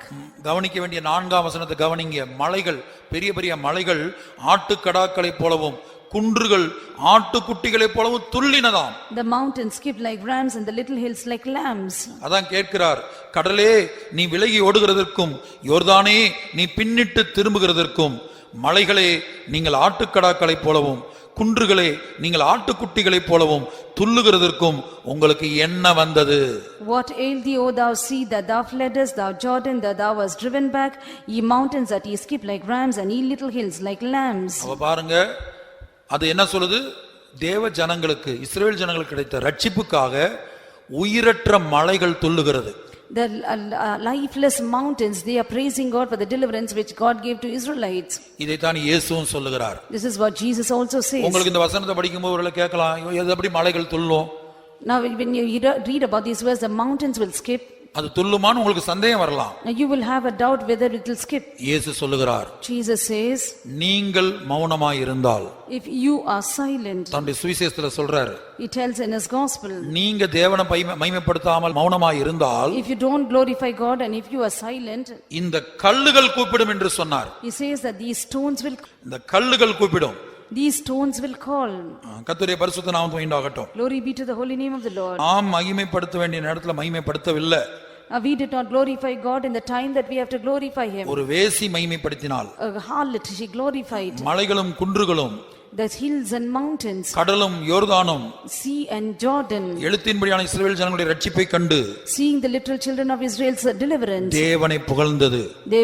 they praised God. தேவனை புகழ்ந்தது. They praised God. அதே போல At the same time, ஏசாயா தீர்க்கதரிசன புத்தகத்துல படிக்கும்போது, when we read in the prophetical book of Isaiah, அங்க சில பறவைகள் தேவனை மகிமைப்படுத்துவதாக we எழுதப்பட்டிருக்கிறது. see that certain birds they glorify God. கோட்டான் குஞ்சுகளும், ஏசாயா தீர்க்கதரிசன புத்தகத்துல 43 20 Isaiah 43:20, 21 20 and 21, 22 but 22.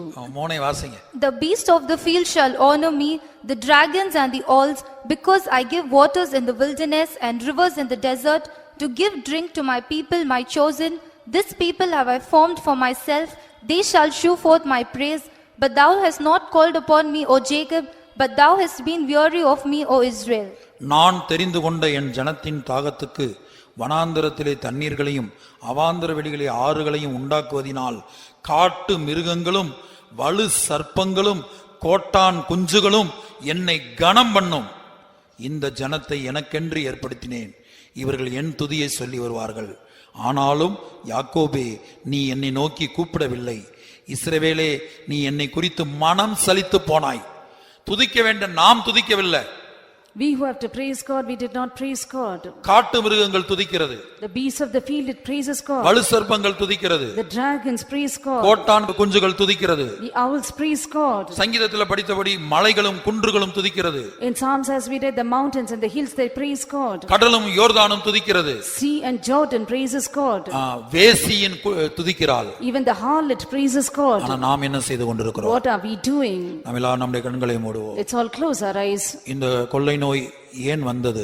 Why did this pestilence come? மறுபடியும் ஆபகுக் 3ஆம் அதிகாரத்துக்கு நாம் திரும்பும்போது, When we turn once again to Habakkuk chapter 3, 11-12 வசனங்கள்ல verse 11 and 12, அவர் கோபத்தில் நடக்கிறார். he marches with indignation. இயேசு கோபத்தோடு நடக்கிறார். Jesus is marching with நீர் indignation. கோபத்தோட பூமியில் நடந்தீர். You marched in the land with indignation. இந்த 2020ஆம் வருடத்துல அவர் கோபத்தோடு நடந்தார். In this year 2020, the Lord marched with அதான் indignation. கொள்ளை நோய் That is pestilence. முழு உலகத்துக்கு வந்தது. It came to entire இனி world. 2021ல பூமி அதிர்ச்சி வரலாம். In 2021, there could be earthquakes. பஞ்சங்கள் வரலாம். There could be famines. இன்னும் வேறு சில கொள்ளை நோய்கள் வரலாம். Other different pestilences can come. யுத்தங்களின் செய்தியை கேள்விப்படலாம். We can hear about wars and rumors of wars. ஆனா நாம் என்ன செய்ய வேண்டும்? What should we do? பயப்பட வேண்டாம். Let us not fear. கலங்க வேண்டாம். Not be troubled. ஆத்துமாக்களை பொறுமையினால் காத்துக்கொண்டு, Possessing our souls in patience. நம்மை கழுவி சுத்திகரித்துக் கொண்டு, Making ourselves clean. தினந்தோறும் கல்வாரியண்டை கடந்து வந்து, Coming every day to Calvary. 1 யோவான் 1:7 படி, According to 1 John 1:7. இயேசுவின் இரத்தத்தினாலும் By the blood of Jesus. யோவான் 17:17 படி, John 17:17. தேவனுடைய வசனத்தினாலும், By the word of God. ரோமர் 15:15 Tamil, 15:16 English, Romans 15:15 in Tamil, Romans 15:16 in English. அபிஷேகத்தினாலும், Through the anointing. இந்த 3 பொருள்களால் நம்மை சுத்திகரித்துக் கொண்டே இருக்கும்போது, When we keep sanctifying ourselves with these three things. நம்மை பரிசுத்தப்படுத்திக் கொண்டே இருக்கும்போது, When we keep making ourselves holy. 1 யோவான் 3ஆம் அதிகாரம் 2-3 வசனங்கள்ல 1 John chapter 3 verse 2 and 3. இயேசுவோடு ஒப்பிட்டு பார்த்து, Comparing ourselves with Jesus. அவர் இருக்கிற வண்ணமாக, As he is. அவருக்கு ஒப்பாக Like unto him. மாற வேண்டும் என்று எண்ணி, That we may count ourselves to become like him. அப்படிப்பட்ட நம்பிக்கையோடு With such hope. நாம் நம்மை அவரை போல சுத்திகரித்துக் கொள்ள வேண்டும். We have to purify ourselves as he is. வாசிங்க. Beloved, now are we the sons of God, and it doth not yet appear what we shall be, but we know that when he shall appear, we shall be like him, for we shall see him as he is. And every man that hath this hope in him purifieth himself even as he is pure. பிரியமானவர்களே, இப்பொழுது தேவனுடைய பிள்ளைகளாய் இருக்கிறோம். இனி எவ்விதமாய் இருப்போம் என்று இன்னும் வெளிப்படவில்லை. ஆகிலும் அவர் வெளிப்படும் போது அவர் இருக்கிற வண்ணமாகவே நாம் அவரை தரிசிப்பதினால் அவருக்கு ஒப்பாயிருப்போம் என்று அறிந்திருக்கிறோம். அவர் மேல் இப்படிப்பட்ட நம்பிக்கை வைத்திருக்கிற எவனும் அவர் சுத்தமுள்ளவராய் இருக்கிறது போல தன்னையும் சுத்திகரித்துக் கொள்ளுகிறான். அப்ப நாம் செய்ய வேண்டியது என்ன இந்த காலத்துல? In these days, what should we do? நாம் நம்மை சுத்திகரித்துக் கொள்ள வேண்டும். We have to sanctify ourselves. எப்படி சுத்திகரிக்க வேண்டுமாம்? How can we sanctify ourselves? அவர் இருக்கிற வண்ணமாக, as he is, அவருக்கு ஒப்பாக, like unto him, அவரை பார்த்து பார்த்து, seeing and seeing him, அவர் சுத்தமுள்ளவராய் இருக்கிறது போல as he is pure, நாம் நம்மை சுத்திகரித்துக் கொண்டால், that if we purify ourselves, நாம் நம்மை பரிசுத்தமாக்கி கொண்டால், if we make ourselves holy, அப்போது ஆபகுக்கு 3:12 எழுதப்பட்டபடி, as it is written in Habakkuk 3:12, உமது ஜனத்தின் ரட்சிப்புக்காகவும், for the salvation of thy people, நீர் அபிஷேகம் பண்ணுவித்தவனின் ரட்சிப்புக்காகவும், for the salvation of thine anointed, அப்படிப்பட்டவனுடைய ரட்சிப்புக்காகவுமே நீர் புறப்பட்டீர் என்கிற வார்த்தை நிறைவேறும். there is a word which says that you proceeded for their salvation. அபிஷேகம் பண்ணப்பட்ட நம்முடைய ரட்சிப்புக்காகவும் அல்லது நம்மை வருகையில் சேர்த்துக் கொள்வதற்காகவும் இயேசு மத்திய ஆகாயத்திலே புறப்பட்டு மத்திய ஆகாயத்துக்கு வருவார். Jesus will come to the mid-air to gather them, to give a salvation to the people of God, the ones that are anointed, his church. பரலோகத்திலிருந்து புறப்பட்ட இயேசு மத்திய ஆகாயத்துக்கு வந்து சேருவார். Jesus who proceeded from heaven, he will come to the mid-air. நம்மை சேர்க்கும்படியாய் வருவார். He comes to gather us. அவர் வரும்போது, when he comes, அவர் இருக்கிற வண்ணமாகவே, as he is, அவருக்கு ஒப்பாகவே, like him, நாம் மாறி இருக்க வேண்டும். we should have been transformed. அப்படி மாறும்படியாக, that we may be transformed, ஒவ்வொரு நாள் அவரை நோக்கி பார்த்து, every day looking unto him, அவருடைய பரிசுத்த இரத்தத்தினாலும், with his precious blood, அவருடைய பரிசுத்த வசனத்தினாலும், with his holy word, பரிசுத்தாவின் அபிஷேகத்தினாலும், with the anointing of the Holy Spirit, நாம் நம்மை சுத்திகரித்து sanctifying பரிசுத்தமாக்கி, ourselves, making us holy, தோற்றத்திலும் சுபாவத்திலும் அவரை போல மாறி, in character and in attitude that we may be like unto him, அவரை சந்திக்க ஆயத்தப்படுவோம். let us be prepared to meet him. இப்படி சபை எடுத்துக்கொள்ளப்பட்ட உடனேயே, once the church is caught up, அடுத்து பெரிய மூன்றாம் உலகமாக இந்த உலகத்தில் நடக்கும். next there will be a great third world war. அடுத்து பெரிய பஞ்சம் உண்டாகும். after that there will be great famine. அதான் வெளிப்படுத்தல் 6ஆம் அதிகாரத்துல கருப்பு குதிரையின் மேல் ஏறி இருந்தவன் ஒரு தராசை பிடித்திருந்தான். That is what we read in Revelation chapter 6. The one that is sat on a black horse, he had a balance in his hand. அடுத்து அந்திகிறிஸ்துடைய ஆட்சி. Nextly is the reign of Antichrist. மகா உபத்திர காலத்திலே நட்சத்திரங்கள் வானத்திலிருந்து விழும். In the great tribulation period, stars will fall down. சூரியன் அந்தகாரப்படும். Sun will be dark. சந்திரன் ஒளியக்கூடாது இருக்கும். Now moon will not give its light. எல்லா நதிகளிலும் இரத்தமாய் மாறும். All the rivers and seas will be filled with blood. அடுத்து 7 வருட உபத்திரவத்தின் முடிவிலே, at the end of 7 years tribulation, இயேசுவும் ஜெயங்கொண்ட சபையும் இந்த பூமிக்கு வருவார்கள். Jesus and the victorious church will come to this earth. வருகையில் எடுத்துக்கொள்ளப்பட்ட சபையோடு இயேசு இந்த பூமிக்கு வருவார். The church that is caught up, Jesus will come to this earth. இந்த உலகம் துஷ்டனுடைய வீடாய் காணப்படும். This world will be the house of the wicked. அதுல தலைவனாய் இருக்கிற அந்திகிறிஸ்துவை வெட்டுவார். That head, the Antichrist, will be slain. அப்போது இவை எல்லாவற்றுக்கும் முடிவு வரும். Then there will be an end for all these things. கொள்ளை நோய்க்கு அப்போதுதான் முடிவு வரும். There will be an end for pestilence then. பஞ்சத்துக்கு அப்போதுதான் முடிவு வரும். Then there will be end for famine. யுத்தங்களுக்கு அப்போதுதான் முடிவு வரும். There will be an end for wars. பூமி எதிர்ச்சிகளுக்கு அப்போதுதான் முடிவு வரும். Then there will be an end for earthquakes. இயேசுடைய வாயிலிருந்து பட்டயம் புறப்பட போகிறது. The sword is going to proceed from the mouth of Jesus. துஷ்டனுடைய வீட்டிலே காணப்படுகிற தலைவனை அவர் வெட்ட போகிறார். He is going to slay the head of the house of wicked. அதை வெட்டின பிற்பாடு இவை எல்லாவற்றுக்கும் முடிவு வரும். After he slays, then everything will come to an end. அப்ப நாம் செய்ய வேண்டியது, that we should do, தாழ்த்துவோம், humble ourselves, தாழ்த்துவோம். humble ourselves. இது குற்றம் சொல்லுகிற காலம் அல்ல. It is not the time that we இது accuse, குறை சொல்லுகிற காலம் அல்ல. not the time for us to இது complain, தூசிக்கிற காலம் அல்ல. not time to blaspheme, இது பெருமையாய் நடக்கிற காலம் அல்ல. not time to walk proudly, இது வாக்குவாதம் பண்ணுகிற காலம் அல்ல. not time to argue, இது சண்டை போடுகிற காலம் அல்ல. not time to fight, பகையோடும் கசப்போடும் ஜீவிக்கிற காலம் அல்ல. not time to live with bitterness and hatred, எதிர்த்து நிக்கிற காலம் அல்ல. not time to rebel, அசுத்தமாய் ஜீவிக்கிற காலம் அல்ல. not time to being unclean, நித்திரை பண்ணி கொண்டிருக்கிற காலம் அல்ல. not time to sleep. விழித்திருப்போம், Let us watch, ஜெபிப்போம், let us pray, சுத்திகரித்துக் கொள்வோம். let us sanctify. இயேசு வருகிறார். Jesus is coming. அவரை சந்திக்க ஆயத்தப்படுவோம். Let us prepare ourselves to meet கர்த்தர் him. நமக்கு உதவி செய்வாராக. May the Lord help us. திரும்பிடுவார் திருசபையே, விலையினை ஈந்தன்னை கிறிஸ்து தன் சொந்தமாக்கினாரே. திரும்பிடுவார் திருசபையே, விலையினை ஈந்தன்னை கிறிஸ்து தன் சொந்தமாக்கினாரே. உரைத்ததாம் அவர் திரு வார்த்தைகள் நிறைவேறுதே, விரைந்துமே உணர்ந்தெழுந்திடுவார். உரைத்ததாம் அவர் திரு வார்த்தைகள் நிறைவேறுதே, விரைந்துமே உணர்ந்தெழுந்திடுவார். ஜெயவிந்தனாய் இயேசு முன் செல்கிறார், ஜெயவிந்தனாய் என்றும் முன்னேறுவோம். ஜெயவிந்தனாய் இயேசு முன் செல்கிறார், ஜெயவிந்தனாய் என்றும் முன்னேறுவோம். நல்ல போர் புரிவோம் கிறிஸ்துவின் சேனையாய், சர்வ வல்லவராலே ஜெயம் பெறுவோம். நல்ல போர் புரிவோம் கிறிஸ்துவின் சேனையாய், சர்வ வல்லவராலே ஜெயம் பெறுவோம்.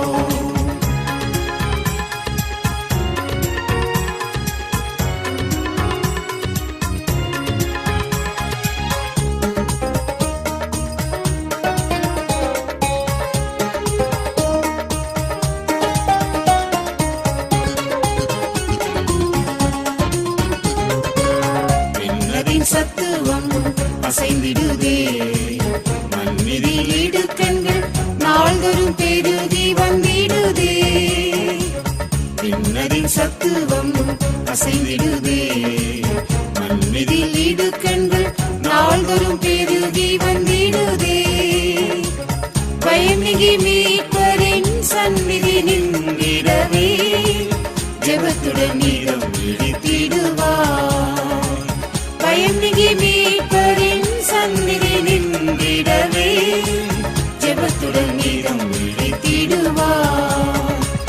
ஜெயவிந்தனாய் இயேசு முன் செல்கிறார், ஜெயவிந்தனாய் என்றும் முன்னேறுவோம். ஜெயவிந்தனாய் இயேசு முன் செல்கிறார், ஜெயவிந்தனாய் என்றும் முன்னேறுவோம்.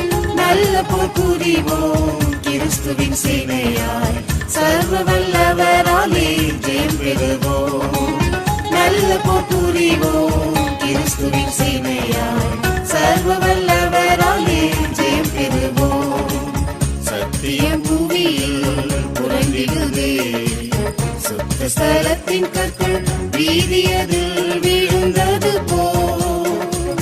சத்தியம் புவியில் புரண்டிடுதே, சுத்த ஸ்தலத்தின் கற்கள் வீதியதில் விழுந்தது போ. சுத்தரு கழித்த நல்லுபதேசம் காத்திடவே, சீருடன் போர் புரிந்திடுவார். சுத்தரு கழித்த நல்லுபதேசம் காத்திடவே, சீருடன் போர் புரிந்திடுவார். ஜெயவிந்தனாய் இயேசு முன் செல்கிறார், ஜெயவிந்தனாய் என்றும் முன்னேறுவோம். ஜெயவிந்தனாய் இயேசு முன் செல்கிறார், ஜெயவிந்தனாய் என்றும் முன்னேறுவோம். நல்ல போர் புரிவோம் கிறிஸ்துவின் சேனையாய், சர்வ வல்லவராலே ஜெயம் பெறுவோம். நல்ல போர் புரிவோம் கிறிஸ்துவின் சேனையாய், சர்வ வல்லவராலே ஜெயம் பெறுவோம்.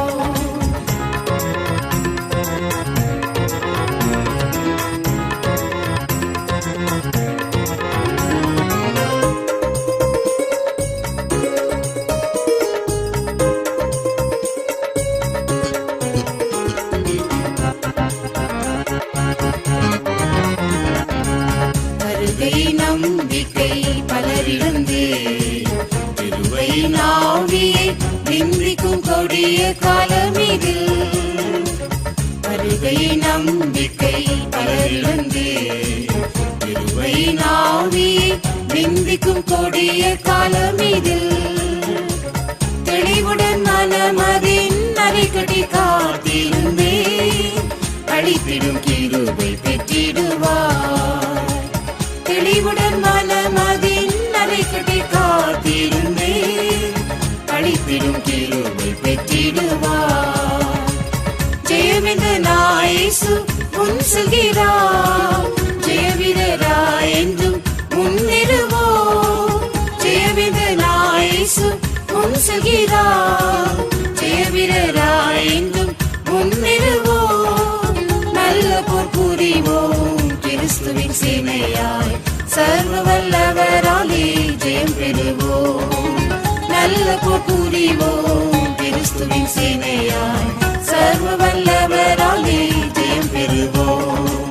சீயோனின் பெலனை தரித்திடுவார், எருசலேமே உந்தன் அலங்கார வஸ்திரம் தரிப்பார். சீயோனின் பெலனை தரித்திடுவார், எருசலேமே உந்தன் அலங்கார வஸ்திரம் தரிப்பார். மணவாளன் வருகிறார், நம்மை உன்னை சேர்த்திடவே, மணவாட்டியே என்றும் மகிழ்வார். மணவாளன் வருகிறார், நம்மை உன்னை சேர்த்திடவே, மணவாட்டியே என்றும் மகிழ்வார். ஜெயவிந்தனாய் இயேசு முன் செல்கிறார், ஜெயவீரராய் என்றும் முன்னேறுவோம். ஜெயவிந்தனாய் இயேசு முன் செல்கிறார், ஜெயவீரராய் என்றும் முன்னேறுவோம். நல்ல போர் புரிவோம் கிறிஸ்துவின் சேனையாய் சர்வ வல்லவராலே ஜெயம் பெறுவோம். நல்ல போர் புரிவோம் கிறிஸ்துவின் சேனையாய் சர்வ வல்ல